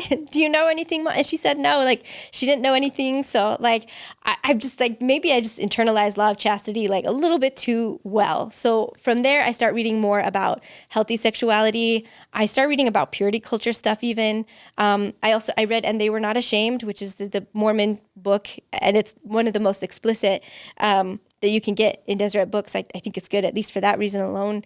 And so I start reading these, and this also becomes yet another shelf item on top of the anthropology stuff, the Jerusalem stuff, that all of these things are piling up. And the toxicity in the church that I'm seeing. Now I'm seeing that a lot of the church's teachings are really bad for healthy sexuality. So I am actually starting to become a very sex positive person from the things I'm learning here. I realize now that I was not able to realize, because of my own lived experience, just how important sexuality really is for people. And I want people to have amazing sexual relationships with people that they love.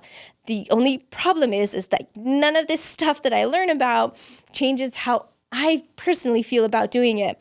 But if anything, it actually, my anxiety over marriage and sex is actually worse, because now I know, like, if I do get married, my reticence to have sex, this will be harmful to my potential future husband, who will be somebody that I love, because I'm not going to marry somebody that I don't have some feelings for. And so now I'm feeling kind of really like I'm stuck in a bind where I don't see a way out, because I really do feel like having sex that I don't want is a violation to me, but withholding it from a man is very unhealthy and unhappy for him, and I don't want to do that.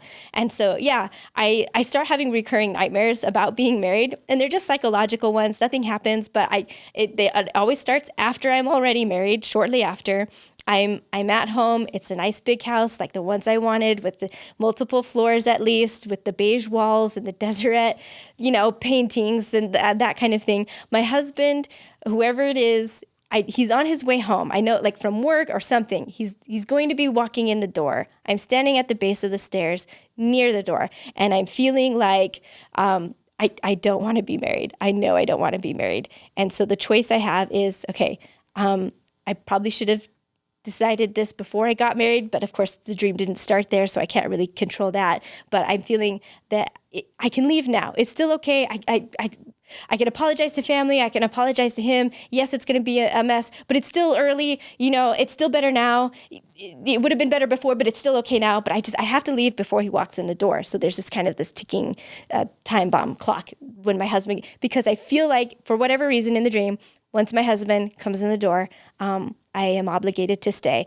I'm obligated to stay and make it work out for 20 plus years till the kids are raised at least, and maybe it won't be so bad. But at the same time, if I just leave now, and that's all the dream is. But I would just have it every couple of months and just not know what to do. And so I try to reassure myself, no, I'm overthinking it. I probably will just like it.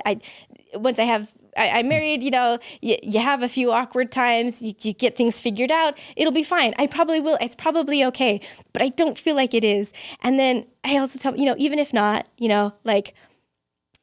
I tell myself women have been having obligatory sex for millennia. And, am I being a bit privileged maybe, or entitled to actually want it? How am I any better than countless women throughout the ages?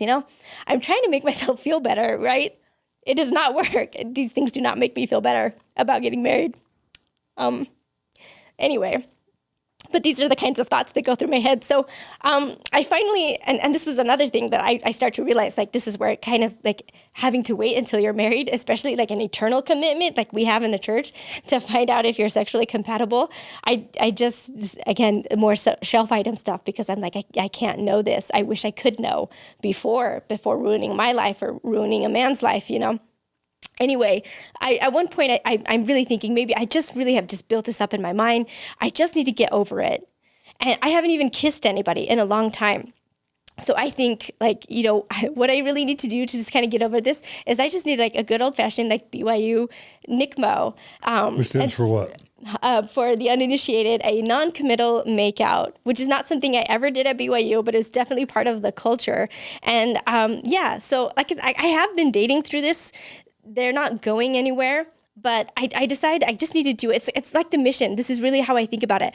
Sometimes when my anxiety was really, really high on the mission, I just did not feel like I could go out and do a whole day of tracting.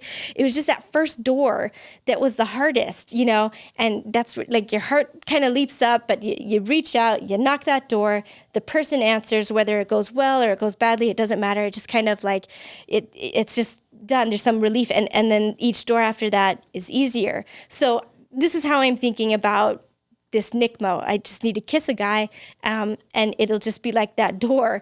And then after that, like, feelings will take over or whatever, it'll be fine. And so because I had like ended something with somebody recently after a third date, but he was really into me, and I was obviously, physical. He didn't do anything to me that I didn't want to have happen, but he was definitely ready.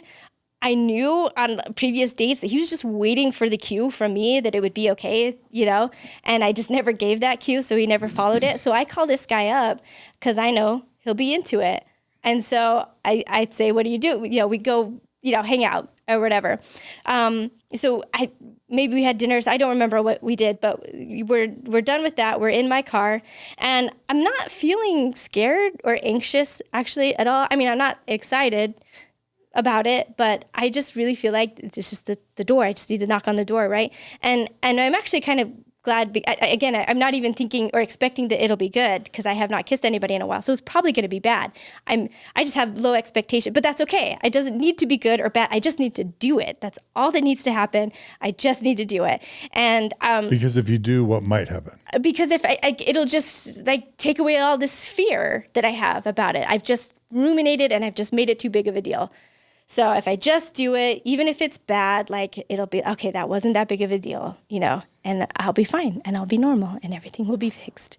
So, and especially like with this guy, he was eager and he was waiting. So I'm waiting for a right chance in the conversation, like the lull to come. And I know all I have to do, I just have to lean just a little bit. He'll take it. He's ready for the cue, right? I was like, that's literally all I have to do, and then just kind of go with it. Just go with the flow at that point. So I'm halfway listening to him talking because I'm waiting and like for this month. This is really why I'm here, and I'm definitely not gonna chicken out and let this just go away, right? So the lull happens, and I reckon, okay, this is the moment. All right, I'm gonna do it, and so I decide. It was like the second I made the decision, like, now, this is it. I wanted to lean over, but I couldn't.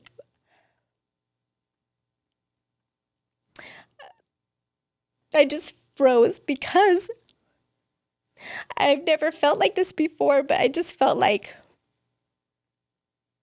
the moment I made that decision to do it, I would have expected, I think, some anxiety or some nervousness, and that would have been fine, and I would have pushed through it, but I didn't feel that at all. I felt like this black hole in my heart just opened. I don't know. I just sucked out everything that I was. My personality, it's just in that instant, I felt empty. I felt dead inside.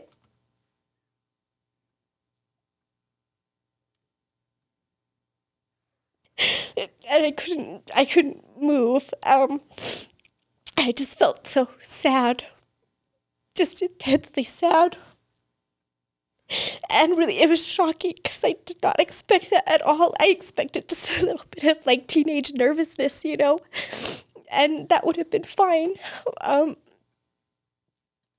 So I think, at some point I stammer out something. I say, I'm not feeling well. Maybe dinner isn't settling with me and I need to go. And so he's respectful and he gets out of the car and before, the door closes and I'm just pulling out of there so fast. And because I start crying because I just didn't know what happened. It was really shocking to me. And I just remember just pulling out of the parking lot. This was my last go. This was my last idea to figure out what is wrong with me. And I don't know. And I just remember just saying that and just praying out loud, like, what is wrong with me? What is wrong with me? I'm broken.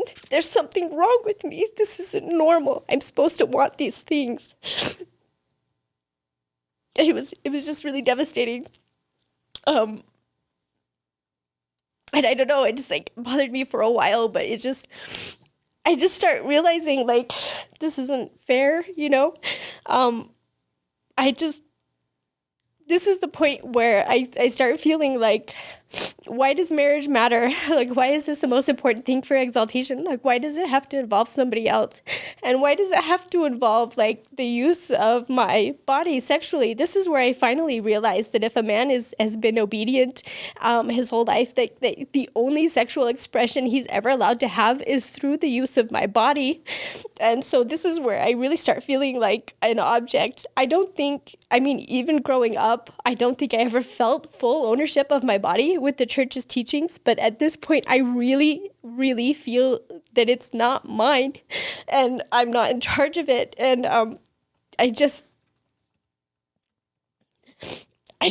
don't know why God would make me this way, you know? And so I do finally like circle around to asexuality, and I actually learn about it. And I learned that you could be asexual and masturbate. You could be asexual and have romantic feelings. Like there's all these, you know, I really start to learn about it in depth. And I finally recognized that this is me. And it was really great because I finally felt like I'm not broken. You know, there's other people like me, and there's a chance I can find an ace guy to marry in the temple. But at this point, I am starting to come to the terms like with the idea of being permanently single in the church. And like I'm aware of the idea that single sisters, I guess there's different doctrines, right? That you become servants in heaven if you don't marry in the temple. But then also there's the if you're faithful and you live up to your covenants, like the Lord will just fix it in the end, which I just kind of took to mean that I would be assigned as a plural wife to some righteous man, you know, in the afterlife. I'm not really worrying about it or thinking about it. And I keep that from my family. There was one, they know I kind of date a little bit, but they also know like nothing has happened since that first boyfriend at the age of 19. And then David Archeletta comes out, right? I live with my brother at this point, and he had heard that David Archeletta came out, which he came out as bi and as asexual. And that was the first time a lot of people heard about it, including my brother. But he asked me, he said, what did he come out as? And for a second, I almost didn't even want to say it out loud to my brother because I thought like he'll figure it out. And this is a conversation I'm not really ready to have. So I was going to just say bi, but then I thought that's ridiculous. I need to say it. So I said he came out as bi and as asexual, which is the A in LGBTQIA. And then I found an excuse to leave and basically go to my part of the house.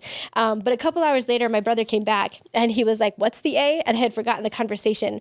But he had to ask again, what's the A in LGBTQIA? And I remember thinking like, oh no, he figured it out. Like, I don't know how to talk about this because it's something a lot of people just don't understand, and they invalidate it, or they want to ask you like, is there something wrong with you? Have you checked your hormones? Is there like, your own experience is invalidated a lot. But anyway, I said it's asexual, and I remember my brother just giving me this weird look, and I'm thinking like he's gonna ask me if I'm asexual, but instead what he said was like, David Archulette, like he's in love with himself. He has sex with himself, and I just started laughing and just being like, bro, that's masturbation. Like anybody can do that. And he was like, oh, okay, I guess. So what does it mean? And I just had to explain, like he just has less sexual attraction towards people.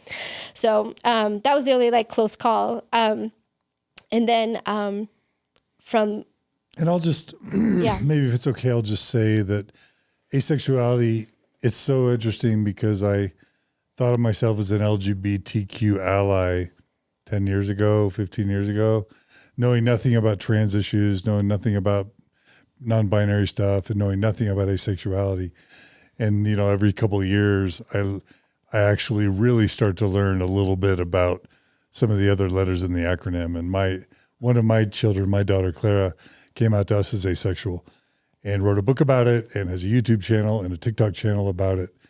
And I'm only sharing it because the book is done really well. It's been really well received, and it just does a really good job of explaining asexuality. And Claire's got a corresponding, some videos on YouTube and on TikTok that really help as well. So this is an identity that has always affected a lot of people and is going to continue affecting a lot of people into the future, and may even be affecting you. So get educated about asexuality. It's really important. It's poorly understood, and it's real, and there's a sizable part of the population that experiences asexuality or aromanticism or both, or some shade within. Yeah. So thank you for being willing to educate us and to share your experiences. And please, audience, get educated however you choose to. Yeah. And I do want to add to that. And your daughter's book is a good one, and it's also very short. I purchased it, so it's a great introduction if someone isn't familiar. But a lot of people think it's a really very small portion of the population. 1% is something that's put out a lot, and there's nothing official bigger than that. I personally think that is really small because, especially in asexual circles or like on Reddits or forums where people are asking questions, like the most common posts are posts of people saying like, am I because of this or that? There's something they think like I did, like I had romantic feelings, so I don't think I am. Or there's the most common really is like, I masturbate, so can I be asexual? And the answer is yes. So that's like the first common, like most common type of thing is like, am I? Because, here's a list of things that all like fall really in line with that. And then the second most common post is like, I'm so happy I figured this out. I didn't know this was a thing. I thought I was broken. So people just don't know about it. And that's the only reason why I think that number is so low, because I really thought I was a straight person my whole life until this point. Yeah. And by the way, that's, 1%, if there's 329 million people in the United States, that's 3.2 million people in the United States. If a ward has 200 or 300 people, that's 2 or 3 people in every ward. So I don't know why 1% is a small number. I'm not responding to you. I'm responding to the perception that that's not a lot of people. That's a lot of people. 3 million people in the U.S. alone, that's a lot of people. 1 million people have died of COVID? That's 3 times the number of people who have died of COVID. Like, that's a lot of people. But also, it's confusing because you can have a high libido and be asexual, meaning you can want to masturbate every day, even have a high libido in terms of masturbation, but not experience desire for another person. Partner, yeah. And confusingly, you can even like sex, but be asexual, because even though you like the act of sex, you may not feel desire or attraction for the person you're having sex with, which again is something that can be a problem if the person wants you to desire them, and you may like sex, but not necessarily desire them. So and then there's all sorts of different forms of attraction, from aesthetic attraction to intellectual attraction to emotional attraction, So learning about all this stuff is just so crucial. Do yourself a favor and learn about asexuality. Another good resource is Maven, which is the Asexuality and Visibility Education Network. And I think it's just aven.org. We might have to double check that. Maybe put that in the show notes. At this point, I figure out that I'm asexual. I'm still an active member, even if I'm not maybe active going because of my job. I still feel like I have a testimony, although this is definitely a big hit to it, where this is the first time I'm really feeling that I don't fit into this grand plan very well. But if we go back, we're going to go back in time just a little bit to kind of more of the build up to where things unravel. Because I actually want to go back to just more like toxicity in the church I'm seeing besides just what's happening in the wards. So this begins the section on kind of the unraveling of this your is faith, where right? The end of it. Yeah, we're nearing the end. This is where, like, again, just I have so many shelf items from college, from my major, from the peace building program, from the Jerusalem program, just and from my mission, and just whatever else things that I've been putting on my shelf my whole life. The ordained women movement happens. That's when I'm in Casper, Wyoming. And I'm mostly on the faithful side of it. I feel like Kate Kelly is doing it wrong. We don't counsel the brethren. And I'm embarrassed to say I did the, why would I want the priesthood, kind of a thing. But there was something in this movement that I am finally realizing there's definitely something that's not equal here. I've been told it's equal my whole life, and I really, really try hard to pretend that that's true, and I really try hard to believe that. But I'm realizing it's not. Again, overall, I'm overwhelmingly with the church on this, on the church's side, I guess. But I do hate the apologetic that motherhood is the equivalent to priesthood when it's clearly not. This is apple and oranges. I really hate this comparison. So that's one thing I feel like people should just get rid of that. And then this is the point. I think I did talk about this before when I was talking about temple stuff. I skipped ahead to the future where I said that there was a point where I'm in the temple and I'm wondering if maybe part of the reason why I'm struggling with some of the stuff is because I really need to just accept that I'm not truly equal with men. I think I was doing this, and that like women are just like a touch lower. This was the point. This was that point where I was like, maybe wanting to be truly equal with men in the church is a point of pride, and this is where like this conflict is coming from. And if I just accept that I'm not, then it won't be so hard to do all this stuff in the temple and the veiling, etc. But that's as far as that goes, right? And I also, again, this is something my whole life I just don't understand, and it just calls to the front again. I don't understand why women can't have something that's so good to God and righteous, to have his power and authority to bless the world and to perform essential sacred ordinances for people's salvation. I don't understand why having a vagina means that I cannot do this for other people, that God does not want to allow that, because it is just up to him. Then there's the November 2015 policy that I deeply know is wrong. I deeply, deeply know this is a step backwards. Up until this point, I was still kind of thinking and hoping this would be like blacks in the priesthood. At some point, the brethren's going to they'll get a revelation. It'll be reversed. We're already heading that way. They're already, kind of acknowledging that it's not a choice. Whereas when I was in high school, it absolutely was a choice. If they say that it's not, they're lying. We've come all this way. And so to have this leak, it seems like 2 steps backward, and I feel deeply disturbed about it. And I just don't think about it, which again is a point of privilege, because it's not ruining my life right then and there. And I don't have any close friends or family who it is ruining. So I'm able to, for several years, actually push it out. I start realizing that the church really doesn't make a lot of people happier, maybe quite kind of the opposite. I'm realizing for a lot of people, and I even saw this a couple times on my mission, this idea or realization, some people who, if they were to join the church, they would be less happy. And the whole narrative of we're really truly happy in the church and outside people are faking it. I know this is not true, because I know I'm faking happy. I know lots of people are faking happy, and the people outside of the church, they don't have to pretend like we do. They don't have the same structures in place to make it look like more or less righteous. I'm starting to realize this is genuine happiness, but I'm also kind of confused about it, especially people who leave the church. I remember seeing friends on Facebook or in tank tops or whatever, and they're like, I've lost 20 pounds since leaving the church, and I just would be like, I don't get that, because there's people healthy in the church who work out. So why do you have to leave the church to lose 25 pounds or 20 pounds or whatever? What difference does that make? Or if they're I'm living my more authentic life, I just be like, I don't get how is wearing a tank top, is that more authentically you? It's just a piece of clothing, I just don't. I see that there's something here, but I don't get it. I don't get, well, how is coffee more authentically you?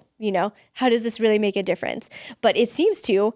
And then also as the election ramps up at that time, I'm just seeing more openly hateful and racist and sexist comments and actions from members of the church. And this is what this hypocrisy, and I'm just starting to really, really sense that the people around me are really uncaring, that they care more about ideologies than people, and they don't seem to be caring who gets hurt and who's getting run over. And then I also start having trouble reconciling past excuses. I used to accept this, that prophets being men of their time, speaking as men, it was wrong. There's always been obvious problems with that, but I always just never thought about it. But now I'm thinking about it. And I'm wondering, where's Jesus in this church? We talk about him, but it really seems like lip service. Does anybody care about Jesus? And then the reversal comes along, quote unquote reversal. Of what? Of the 2015 policy. And that I'm glad for, but it's happened so closely after the other one that it just really throws a wrench into things, because it's making it painfully obvious that this is not revelation, that this is men at the helm. And it's the first I'm really facing that it's not revelation. It's not coming from God. That I really am starting to think that this is men, but I'm still just not ready to lose my testimony at this point. Jonathan Streeter put out the fake apology for the church's racism. And at this point, I still have like this hateful lying anti-Mormon kind of view. And as soon as I see that just the title that the LDS Church apologizes for racism, because I know enough about the church at this time, I know that it's fake, because I know that the church is not going to apologize for it. And so I assume it's a sarcastic bit by this, again, a cantankerous, lying anti-Mormon who's just bent on destroying the church. And I don't see why it's getting shared. And why are my friends falling for this? Are they even reading it? I haven't read it. I do read it. It's really good. It's really empathetic. There's a few call outs in there that I do know it is from an anti-Mormon, but it really bothered me how empathetic it came across, and also just what a good structure of an actual genuine apology would be. And I realize even if the church did an apology, it would not be anywhere near this good. And so that's another point of like dissonance for me. How come anti-Mormons are more empathetic and understand the problems better than the Lord's anointed and chosen? And so, I mean, somewhere along this way, I'm watching YouTube, and like on one of the suggestions, there comes up a video, and it's actually a Jimmy Snow video, and it said something like, "Why do atheists hate God?" Right? And I still have this very negative kind of Benson view of atheists, that they're just, God haters, country haters, Democrats, just all the bad things. And so, but I realized like I've never actually listened to an atheist explain themselves or explain why. So I click on the video, and so he explained like, we don't actually hate God. We just really, really don't think he's there. And I remember like watching that and being like, okay, I understand that. Yeah, I mean, I still believe in God, but okay, I understand this point of view. But then there were others. And so I listened to these other videos like about Pascal's wager, which I didn't know it by that name, but that's just the argument that, if we're right, if God believers are right, then, we've got heaven and we don't lose anything, or, whatever. And if you're wrong about this, like, for evangelicals, it's burning in hell, but you're in a really bad place if you're wrong about this. And I used to think that was a really slam dunk argument, like a better safe than sorry. But that was kind of dispelled, and I realized that that's not good. So it just kind of like went from there. All these arguments, look at the trees, look at the creation around you. How come this isn't enough for atheists to believe? And then, it gets explained, and I understand it. It doesn't affect my belief in God. But I do at least believe what atheists say about their own beliefs now, if that makes sense. But after a while, I also start getting back into biblical things that I had learned about, back into like the Jerusalem stuff. And again, a lot of it's still Bible and Christian theology, so it's safe because there's no way I can lose my testimony through that, right? So I'm learning more, and I'm fine until I start not being fine, I guess. I start realizing like I don't know that I have really good reasons to believe in God except for feelings. And I understand the problem with that now, that they can be extremely unreliable and that you can believe false things with feelings. And then I also, I start to see problems with Christian theology in general that Mormonism doesn't fix, because that's what I always thought. Mormonism fixes these holes, but I'm seeing like the idea of being broken and sinful and needing a savior in the first place. That's really problematic. The idea of like a blood sacrifice, it's blood magic. It's very barbaric and it's very ancient. I'm starting to see like these connections between, the culture, a sacrificial God to pay for sins and like with no accountability. And I'm realizing like what this is doing is actually, it's less like innocent people getting hope from it, but it's actually protecting a lot more abusers and evildoers really than the innocent. And also I get like with evolution. The things I should have realized in Jerusalem when at BYU, if the Garden of Eden is metaphorical, if the flood is metaphorical, if these things are metaphorical, then so is the atonement. There's no need for an atonement if there is no fall. And I just start realizing everything that has happened in the world is just really explainable by natural things. But am I in denial for a very long time. I think I was atheist long before I was ever willing to admit it to myself. And so it took me a couple weeks, but I think there's maybe one of my very rare days off. I was standing in my kitchen. I'm looking out the window, and it's a very nice day outside. The sky is blue. My neighbor has, like, their kids are playing in the background, or like in their backyard. I can hear them. And I finally just allow the thought to come, like, I don't think I believe in God anymore. And I just remember feeling like, just like the ground was giving way beneath my feet. And I feel like this is like my entire worldview, my framework is just shattering all around me. It's falling. It's in splinters and shards. There's nothing savable. Even if I wanted to try to catch something from this house, that's falling, and the ground's also just getting washed away beneath me. There's nothing savable. Everything's too tiny. Everything's too broken up. So I'm just standing there, just feeling like I'm falling, even though I'm not. I'm just standing in my kitchen, but it lasts for a while. And the primary song comes to mind. It's almost mocking, like the wise man built his house upon the rock, and the foolish man built his house upon the sand. And I very literally feel like this sand is being washed out from under my feet.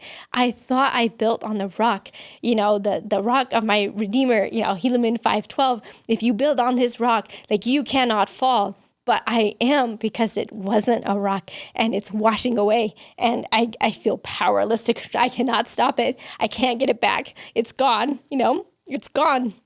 And so I stand there, I just kind of deal with this till I guess it feels like it is gone, like the water's gone. The last pieces have fallen. There's nothing I've grabbed. There's nothing I can save from it. And I'm back in my kitchen. I'm looking out the window, and the sky is blue. It's a beautiful day, and my neighbor kids are still playing, and everything looks the same, but everything is so different in my mind. And I know it's never going to be the same again. But I was surprisingly okay. I was not emotional. And as you can see throughout the course of this interview, I am emotional. It's very easy for me to cry. And so for a while, I was really surprised that I'm standing there and I am fine. I was like, wow, this is kind of a big deal. I kind of feel like I should be emotional about it.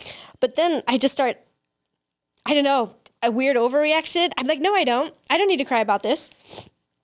I believe something that wasn't true for 30 plus years of my life, but some people find out when they're older. Some people never do. I'm lucky. This is good. This is good. This is fine. I have made drastic changes in my life before, and this is no different. I just move forward. This is not something to cry about, because now I don't believe in something not true anymore. I am fine. Everything's fine. I'm fine. I'm fine, John. I'm fine.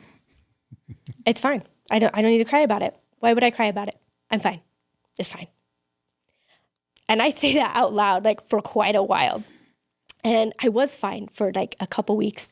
And it happened to be Christmas Day. So maybe that's why I'm sitting at home. I finally break down and I start just sobbing. I finally feel the loss of it. My whole life, and not just that, but everything I've ever done, everything I've tried to be, everything I've tried to do has all been informed by the church, so I don't even know who I am, who am I without the church? Is there anything that's mine? And it took a while, but at that moment, I thought I could only think of two things. First of all, I thought of jujitsu, because I had started taking a couple classes, and I was like, that has nothing to do with the church. So that's something that can be mine. And then I read the LGBTQ issues. I want to be an advocate. I know that these people deserve love. I know they deserve to be married to who they love. And that's definitely not the church's. So that is something that's mine too. And then over time, I've been able to build and add to that. So I still don't read like any kind of anti-Mormon stuff because like, I mean, why do I need to? Which is kind of funny when people leave the church, and especially if they are, atheists like I am now, the phrase like, don't throw the baby out with the bathwater. Like I get told that all the time. And I have to tell people like, guys, like Mormonism, that's the baby that's had to be thrown out with the bathwater for me. So, Jen, are you having some feels you want to share? Sorry.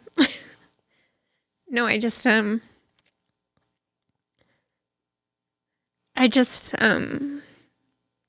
have felt that same loss of how she's saying like there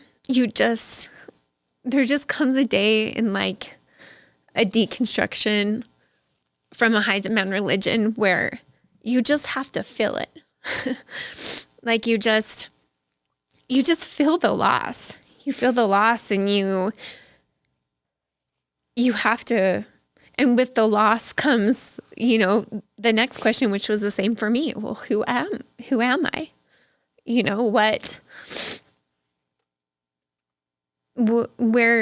Where do I find who I am? Because you're so used to looking outside yourself for someone to tell you who you are, or for some book, or for some, man, to tell you this. And you can't find it by doing that. And you've never been taught in the LDS religion to go inside for truth, to go inside for, who you are and, for all your strengths and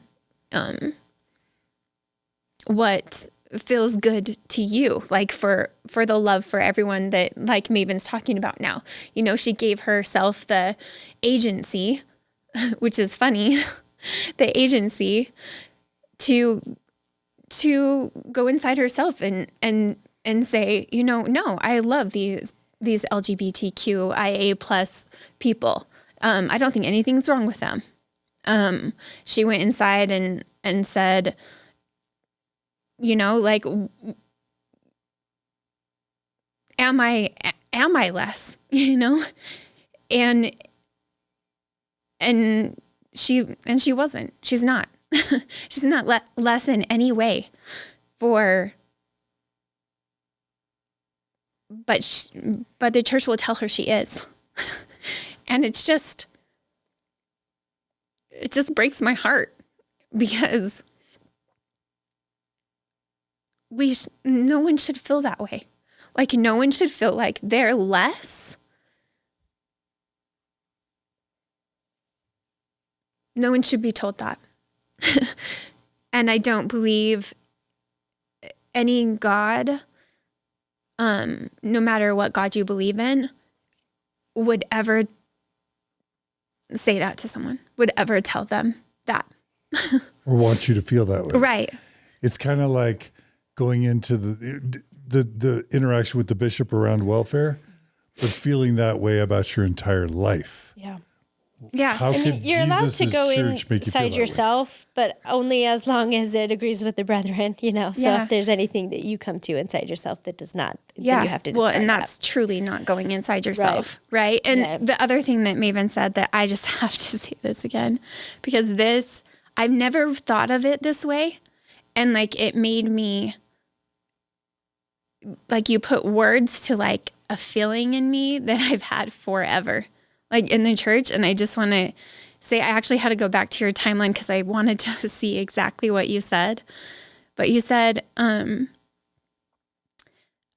truly felt the unfairness of my body being a man's only approved lifetime sexual outlet. My body doesn't feel like mine. Why does the highest heaven depend on this? Why would God make it this way? Thank you, Maven. Because that is exactly what I think almost every woman who, at least maybe every woman who goes through a faith transition, like starts to realize that that's like the patriarchy taught us that, like that we're not like an individual person. Like we can't be enough individually and as a woman. Like, right. And it's just like putting the words to that was beautiful. And I just want to thank you for that. I think that that's very beautiful. I want to say like the opposite is true too, you know, and I think always the assumption is that men always want sex, so it's fine for them, and if women don't, but that's not always true either. So it is also just as unfair. And even if both people are into it and they're not feeling this conflict, it is still underlying there. If one or both of them ends up having less libido or having some changes, it is the rule, whether you feel the pain of it initially or not, or recognize it.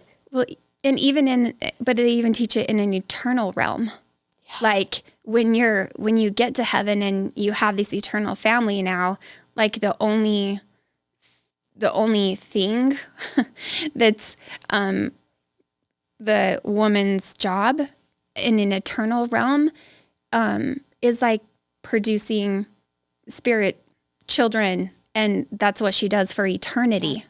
Sex and why God, you know, does everything else. That's her whole purpose. It's just it's hard.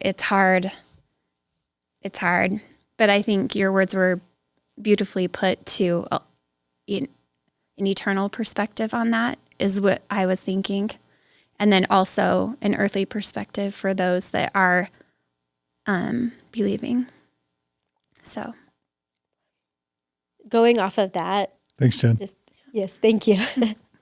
Real quick. So with Mormonism Live, I'm behind the scenes most of the time. I had like an unmasking episode, it's like a short version of this. And then the other episode I did that I get the most, comments on, and that has helped the most people is when I kind of co-hosted with another woman. Her name is Nicole, and we're both very similar in age. And this whole episode was just kind of like the two sides of us following the church's edict. I'm a single woman. She got married. She had children. This is one that a lot of people really like, and and RFM and Bill really did stay out of it a lot. And RFM just shared one story of a woman that he knew, but it was mostly just us gals talking about it. But one of the things he said is, it just occurs to me that like with men in the church, every avenue is open but one. And for women, only one avenue is really the right one. And that's, the motherhood. And upon thinking about it, I actually take it almost even further. There's one thing that men cannot do, and that is to grow and carry a child and bear them and bring a new life into the world. And so it just seems like they have made that one thing that they can't do the entirety of our creation and the entirety of our purpose and all that we are good for. I wonder if that's why. That's the thing they can't do. That's the only thing we can do. To the detriment of a lot of women in the church. But yeah. It's powerful. That was powerful. So I'm trying to think, and this actually goes in like even more. At one point I finally feel like I don't like the idea of avoiding information or avoiding things. So I decided to go ahead and read the CES letter and start learning about like the Mormon specific stuff. And then that's where I get really upset again. And maybe this is kind of maybe the start of Maven. There's a lot of things that were kind of shocking to me that I thought I knew all the problems. I kind of laugh when I hear people say, I know all the problems, right? I was definitely one of those people. I knew about Helen Mar Kimball, but I never read her words or looked into her like very much. And so when I read her words, and this was one where I didn't just read what the CES letter said.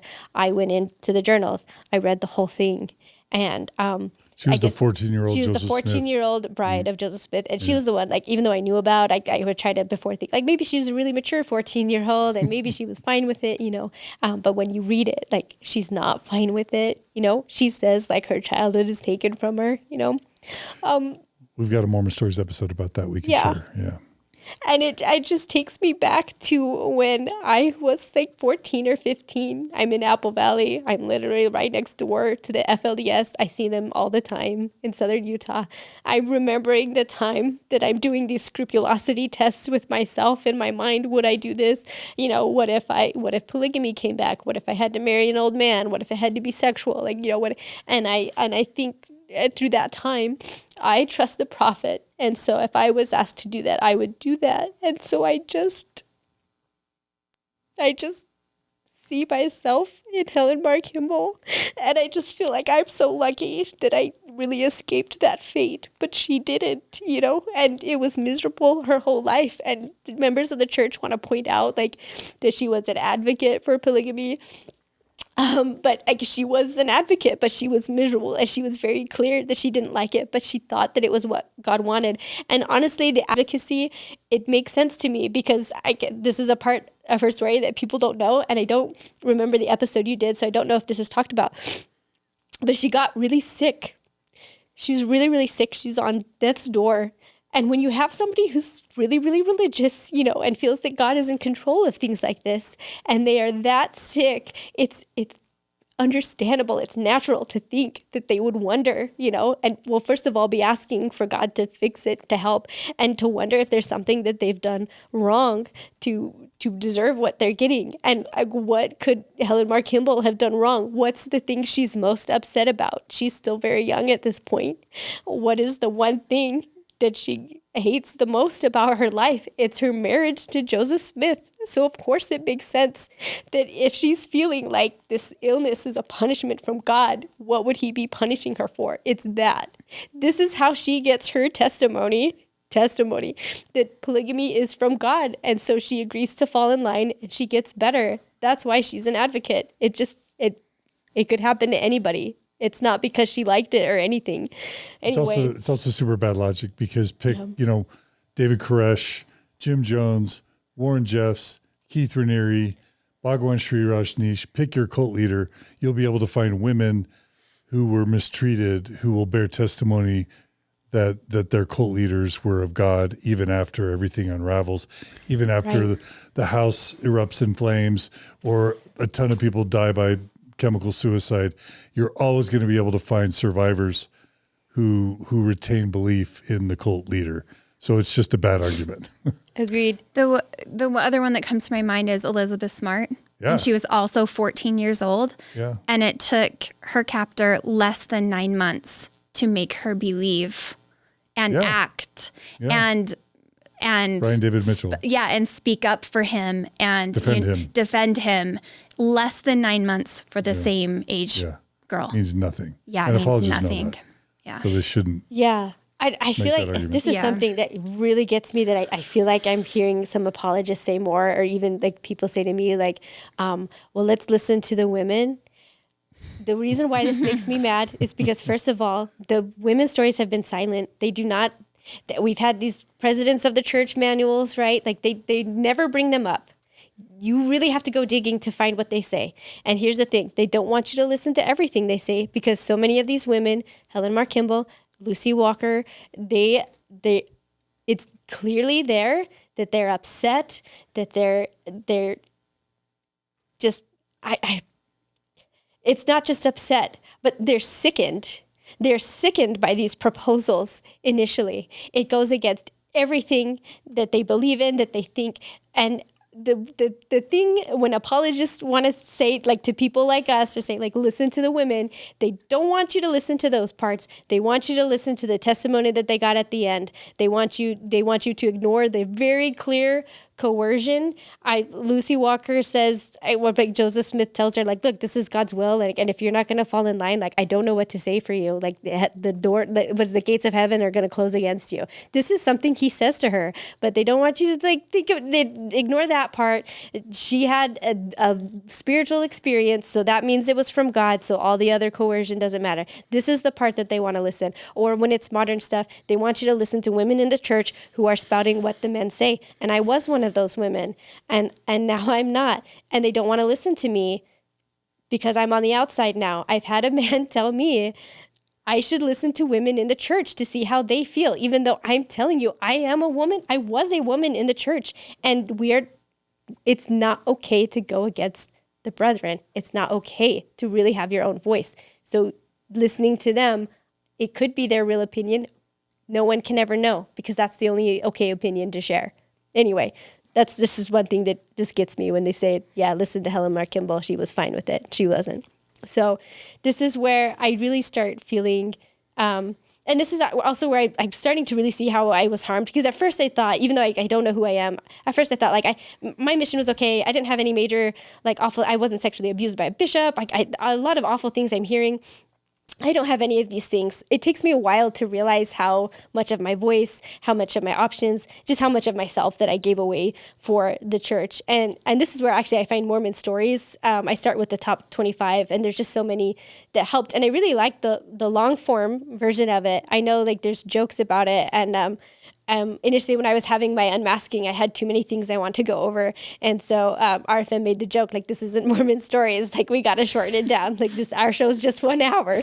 But anyway, sorry, my voice is getting really high because it's strained. But anyway, as I forgot where I was going with that. I'm sorry. Oh, the long form, it was helpful to me because most of the people I personally knew who left the church, I didn't know or wasn't sure that they were as in it as I was. So to be able to see people really, really in it and to get the whole background, I really start feeling less alone. And so this was really helpful to me at that time. And this is one thing though, even though I do feel like a desire to do something, I want to talk about it. I want to point out the harm. Because I'm still quiet. My family doesn't know. I feel alone. I don't have a lot of people to talk to. So I make some posts on Reddit. That's about the best I can do as far as sharing.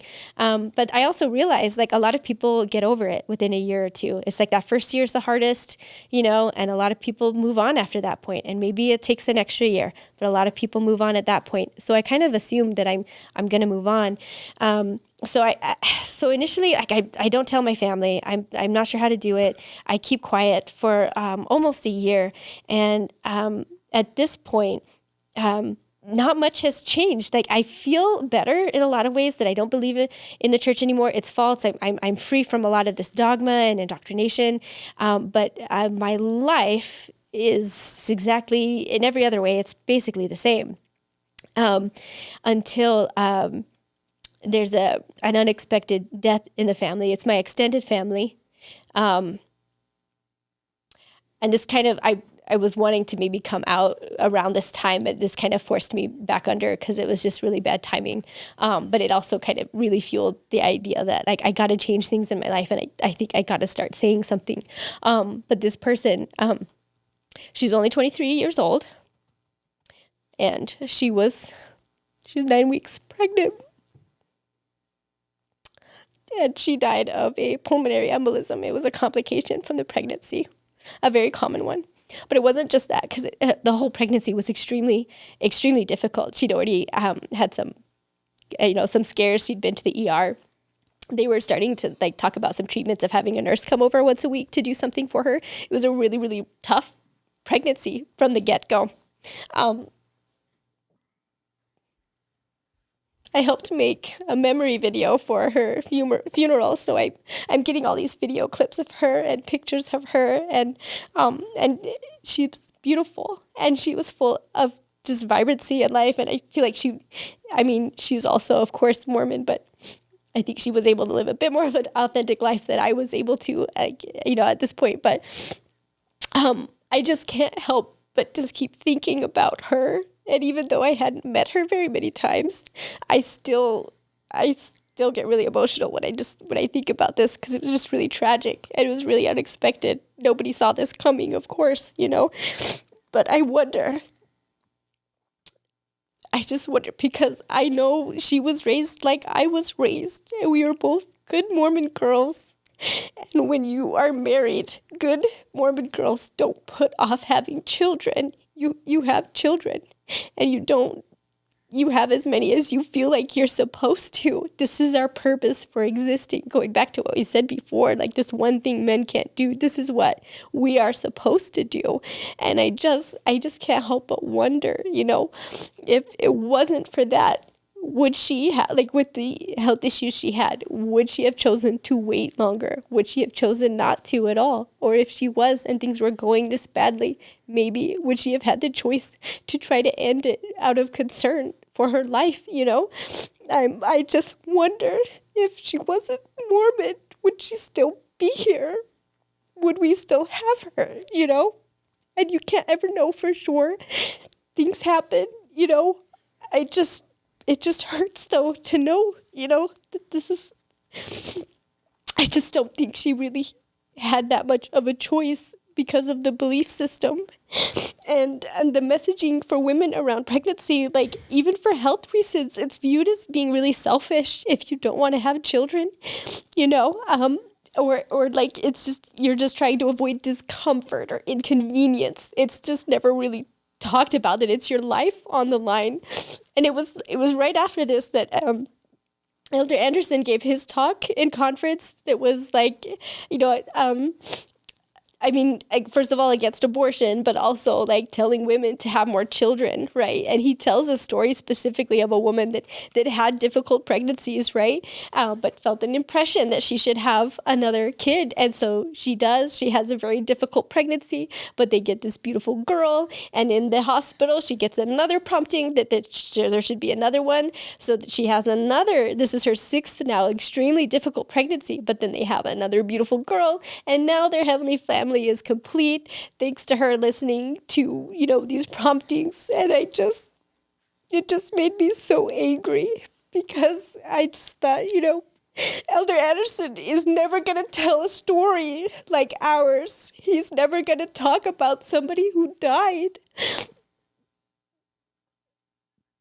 It's just always told as like this, like have faith kind of a thing. And again, I feel like he specifically picked this story with this woman with difficult pregnancies to give the message that if you've had difficult pregnancies, or if you think you will because of health issues that you have, that is not a good excuse, or that it's an excuse, your health, your comfort, your discomfort. Like, these are selfish reasons not to have children. And here's a faithful woman who went through willingly this discomfort to bring children into the world. It's just so unfair that your own health is just a convenience for you, This is the messaging like around children. We're never really in charge of our bodies. And I mean, even the episode I did with Nicole, this was one thing she said. She had children before she was really, really ready because she felt like she was supposed to. And Jordan and McKay, their episode, and when she talks about her birth story, it was really horrible. I felt for her so much. And she also did it because she felt pressured that she's supposed to have children, and she just, all these awful things happened to her. And they could happen to anybody, but it just makes it sad when it's because you're feeling obligated to and you're being told to. And I just feel like once a woman is pregnant, like I mean not even just then, but before, like, we are objects, our bodies are objects. And when we're pregnant, like, quite literally, we're a vessel. We're an object holding something else. And it's a potential life. It's not a life yet. It could be, but it's already worth more than the living human being who's here, who has it. I just don't get why it matters more, And you know what? She had a beautiful funeral. She was praised for this ultimate sacrifice that she paid to attempt to bring a child into the world,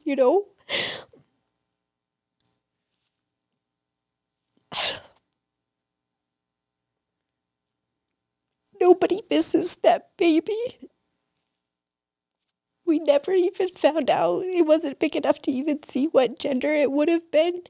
It's a tragedy on top of the loss of her, she's the real tragedy, you know. She's who we miss. She was a living, beautiful human being. She had a husband who loved her. She had siblings who loved her, parents. She was important. Anyway, it's just still really difficult for me to think about sometimes just how callous like some people can be about it. And I mean, I even at one point, it took me a long time to get up the courage, but I'm just remembering the messaging that I was raised with, you know, like abortions are for women who don't want the inconvenience of children, you know, like it's this big selfish thing. And not only that, but like, you know, the church in the handbook, it allows for a termination of a pregnancy if your life is on the line. But that's not always something that you can know. Doctors don't always, if they knew, they would have said something, you know, but until then, it's just a difficult pregnancy. And that's not a good enough excuse for her to say anything. And even in the handbook, like I looked this up, if a woman does want to terminate a pregnancy, she's got to get permission from the bishop. She's got to get permission from her husband. They've got to pray. Everyone has to feel like God is giving permission, and they need that physician. That's the only wild card that might be a female in this, is that a competent physician is saying that, you know, her life is on the line, or that you know, maybe the fetus is not going to be viable ever, that the woman just doesn't even matter, but you have to have at least 3 or 4 men deciding that it's okay on her behalf. And it just sickens me that like we can't even know, you know, or even be believed if we are concerned. But I asked my dad, you know, if something like this had happened to me, like would he, and I said, like, if I said I'm concerned this is going badly, I think I'm going to choose to end this pregnancy. Like, would you be okay with that? Or would you want me to just, you know, the same fate, you know, not knowing ahead of time? And he said that he would trust me on that, which I really want to believe that he would also have said that before. But it's kind of, I don't know if it really says much when you're already touched by tragedy to actually allow that this time. But even then, he just kind of gave like the inconvenience line, which I just remember thinking like, man, just even the idea of a parent wanting a child, or just wanting a child to have a parent that wants them, is such a low bar, but it still can't be cleared by so many people that they can't even meet that. Anyway, this was a really tragic time, and I mean, like both deaths do, it just really drives home the idea that life is really short. And I'm still not myself. I'm still hiding. I'm still just pretending, and like nothing's really different in my life. I'm still here, but I need to do something. So I start making changes. I don't know if was there a thought, or we could. It was beautiful. I mean, when my BYU roommate was killed on his mission, it's not abortion. It's not a woman. It's, you know, it's not a pregnant mother who dies. But it's just, well, if he had known everything, would he have chosen to go on a mission? And if he had, would we have Monty McCotter today? I had a very similar experience where it's like, this isn't just beliefs. It isn't just thoughts. It isn't just doctrine or theology. It's like lives are at stake. Right. Yeah. I don't mean to minimize or say me too, but I relate to that feeling. No, I understand, because you have to wonder if it weren't for the church, that people would still be here, you know?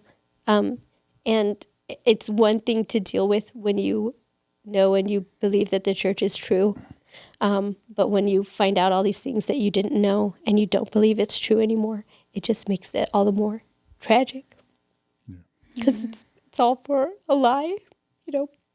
It's the just a waste. Consent, yeah. It's uninformed, and it's just, it just makes it tragic. But at this point, I mean, and of course I keep low for a while. I'm obviously not going to be like, I'm an atheist at the funeral, you know. So I play my part and I listen to the person say, if you're not living your life right, because she's up there and she's with the baby, and if you want to see them again, it's just another thing that just like the church can co-opt tragedy like this to really like keep people in and paying that tithing and doing that work and being on the hamster wheel like forever when somebody is really tragically taken from you unexpectedly. I understand that, but I just feel very sad about it. But anyway, this is something that just still lives with me and lived with me for a while. But after that, I start making some changes. This is where like my brother and I move into a house together instead of renting. It's financially better for both of us and our families. I get diagnosed with ADHD finally, so I start learning and implementing methods to manage it. And then I finally, like, I really do realize now God's not going to tell me what career to have. This is something I have to decide for myself. And because it's been so difficult, and now that I know I have ADHD, I work with an ADHD specific career coach, and she helps me realize I have a passion for creativity, like through production and teaching. And so I start kind of pursuing that on the side. I'm fitting in classes as I can about podcast production, audio editing. I still have a long way to go with that. But and she also helped me realize I still had, even though time is passing and I'm not over it yet, a voice and a passion. I want to talk about the church. I want to talk about its effects on me and its effects on other people as well. It's not going away. And then I start working out more, eating even more healthier. I'm starting to love my body. And I'm one of those people, like I've lost 25 pounds just about, and it's just Faith easier. Crisis diet. Yeah, it's just easier. I didn't realize until the burden was gone just how much of a burden a lot of the doctrines were, and in a way preventing myself from really truly loving myself and taking care of myself. And also just like allowing myself to like take up space. I had tried to go to the gyms like before, but I always felt that I didn't belong there. And if I felt like someone wanted to use a machine, I would get off of it. So now I just a completely different experience there. Like if I'm at the gym, I don't feel like I can talk to people. I can ask if they're going to be done with equipment. These are really little things that I just couldn't have done before. But anyway, so from this, I joined Mormonism Live. I would watch these episodes. Bill would sometimes ask for help at the end of the show for technical issues. And before, I always assumed like there's somebody else out there, someone else will help, somebody else knows more than I do. And I guess just one day something was different for me. Bill asks for help, and I don't know the answer, but I decide I'm going to figure it out, and I am going to be the one to help. So that's where things start from there. I do the research. I present it to Bill. I do end up on the show. My family doesn't know, so I'm apprehensive about being named or even mentioned at first that I was even there. But Bill insisted at least mentioning that there was someone helping the first time. And it was, I think, a commenter from that episode that's responsible like for Maven, for how the name came to be. He called me a tech maven, which I am definitely not, but said something like, I need a name, a nom de plume, I guess. He said nom de keyboard, which I thought was kind of funny. But I liked the idea of Maven. And so that's how Maven, the name really literally came to be. And then after a few months, I realized like I am starting to have a presence. I am starting to have a voice here. I need to come out to my family. And so I do. I actually did it by video because I didn't want to do it in person because I know how that can go really bad. But I also didn't want to do a letter because a lot of nuance can be lost. So I felt like it's kind of best of both worlds to do a video. And I kind of hit him with like a 3-hit combo. Like I'm leaving the church, not leaving it alone. And I'm asexual, by the way. I'm in the LGBTQIA. So I do all three at once. And I wanted to acknowledge, like, I know what people say about people who leave. And I want to say for myself that I do not believe the church is true. And that is really, really the reason. And if they want to talk about it, that it has to be a 2-way conversation. Just from past experience, I suspected that they would maybe want to try to just send me things one way and I can't say anything back. And so far it's been pretty much radio silence. I mean, they initially said, like, we still love you. So that was really great. But I'm still kind of waiting, and maybe still am waiting for the other shoe to drop. I had a little bit of conflict with my mom because she was asking me about she garment checked me a couple times. Overall, throughout this time, I am still actually wearing garments quite a bit because I live with believing family and I'm not ready to come out. So I am still wearing them to kind of keep up appearances most of the time. But there are a few times I didn't.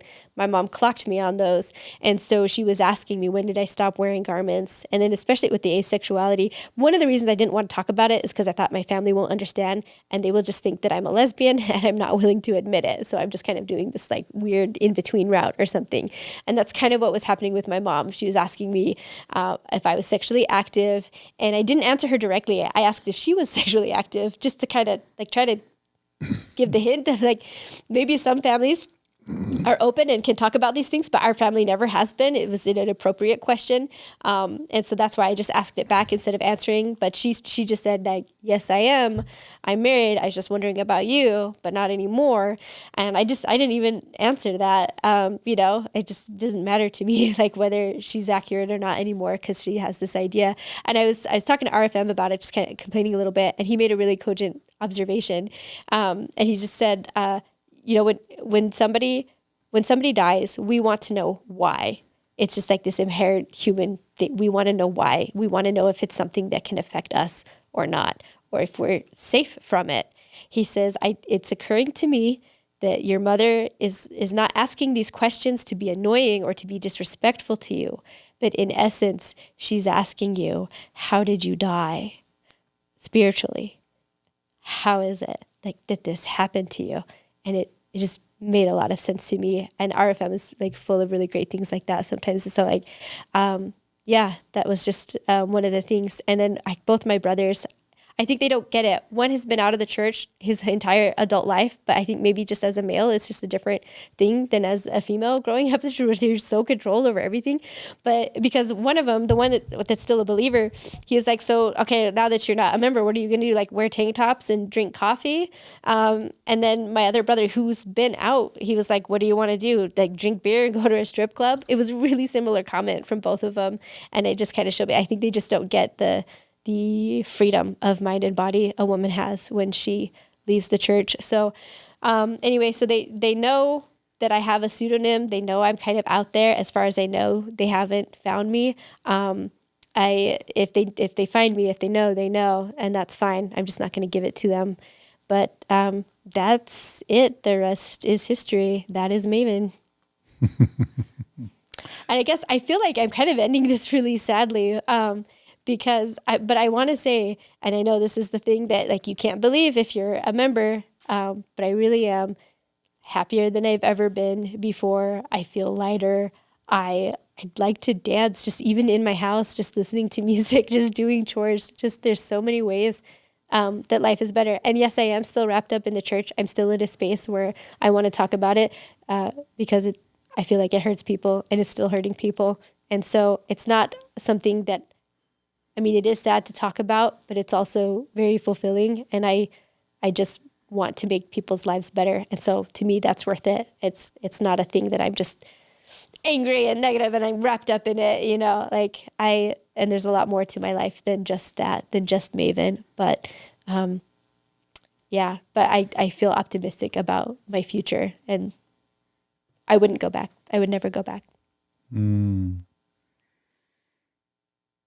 if I think back to this theme of just the bishop's storehouse, the welfare thing, feeling awful, not just there, but like as an asexual person, as a single person in the church, as a single woman in the church, just always feeling like there's something wrong with you, always feeling like you're broken, like you're defective, like you don't fit the plan.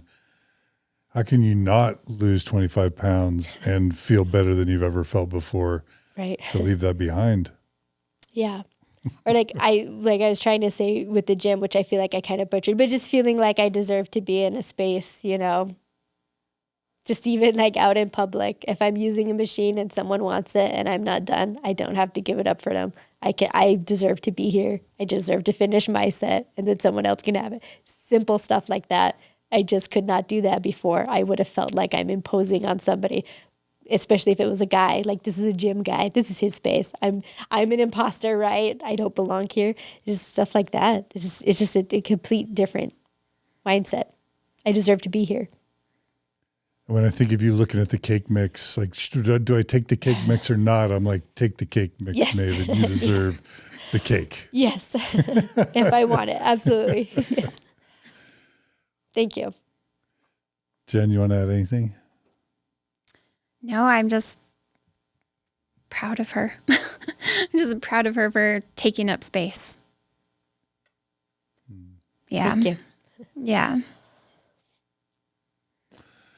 All right, Maven. Well, Jen and I both have things we have to go to that I think I would want to do like 30 minutes know. more at least of like processing and deconstruction. I'm ready to decompress, I But think. you got through your outline, but it was Yep. beautiful and emotional and moving, and it was worth So many it. good words. Yeah. So many good words. Yeah, and I hope, like I'll just say to end that, I saw that someone was helping Bill and RFM out, and I'm excited. And then I actually, started seeing your comments come in on Mormon Stories episodes, and then I got to meet you, and I'm like, man, we need more Maven I know, right? in this space. Yeah. How would there to be a Maven cast? Like you have your own podcast, right? I'm having a lot of people encouraging me. I think maybe there's still some fears and things maybe I need to work through about it, but I'm trying. I definitely have a lot of ideas, but yeah. I will let you know. I'm sure I can count on your support. Absolutely. Well, we're glad you're taking up space. We're glad you're in our space. It's delightful to know you. We're happy to know you exist, and we are happy that you're happier and healthier. And I think Jen will join me in just being super excited, hoping that you'll stay with us in whatever way you can. And we're excited to contemplate what you might do with your knowledge and power and wisdom and sensitivity and thoughtfulness and courage and all those things. Right, Jen? Yeah, I'm excited. Yeah? Yeah. What's next? What's next for Thank Maven? you. All right, Maven, thank you. Thanks You for letting take me be care. here. Come back again, will you? Okay. All right. Whatever you say. All right. I also want to say I added you have a list in your outline of some of your favorite Mormon Stories podcast episodes. And just to be really clear, I'm including those in the show notes. And just to be really clear, that's never to be self-referential. It's never to bring attention to me or to the podcast. It's because I always ask that question, because if Maven's awesome and, Donna Showalter's episode or Lila Robert Tuller. Rittner's episode or Lila Tuller's episode or Michael Coe or Thomas Murphy or Jennifer Blackwell or David Bakavoy or Natasha Elfer Parker, if they were instrumental to helping Maven process things, I ask about that stuff so that you, the listener, can go back and check those episodes out, because maybe they'll be helpful or useful to you as well. So we'll be including those in the show notes for your benefit, not for any other reason. All right. Thanks again, Maven. Thank you. Thanks, Jen. Thank you. And thanks for joining us on Mormon Stories today. Support us if you can, but also support Mormonism Live, support Radio Free Mormon. We love Bill. We love Radio Free Mormon, and we thank them for bringing Maven to us as well. And thanks to everyone who keeps Mormon Stories alive. Support us if you can. Thanks, Jen. Thanks, everybody. And we'll see you guys all again soon on another episode of Mormon Stories Podcast. Take care, everybody.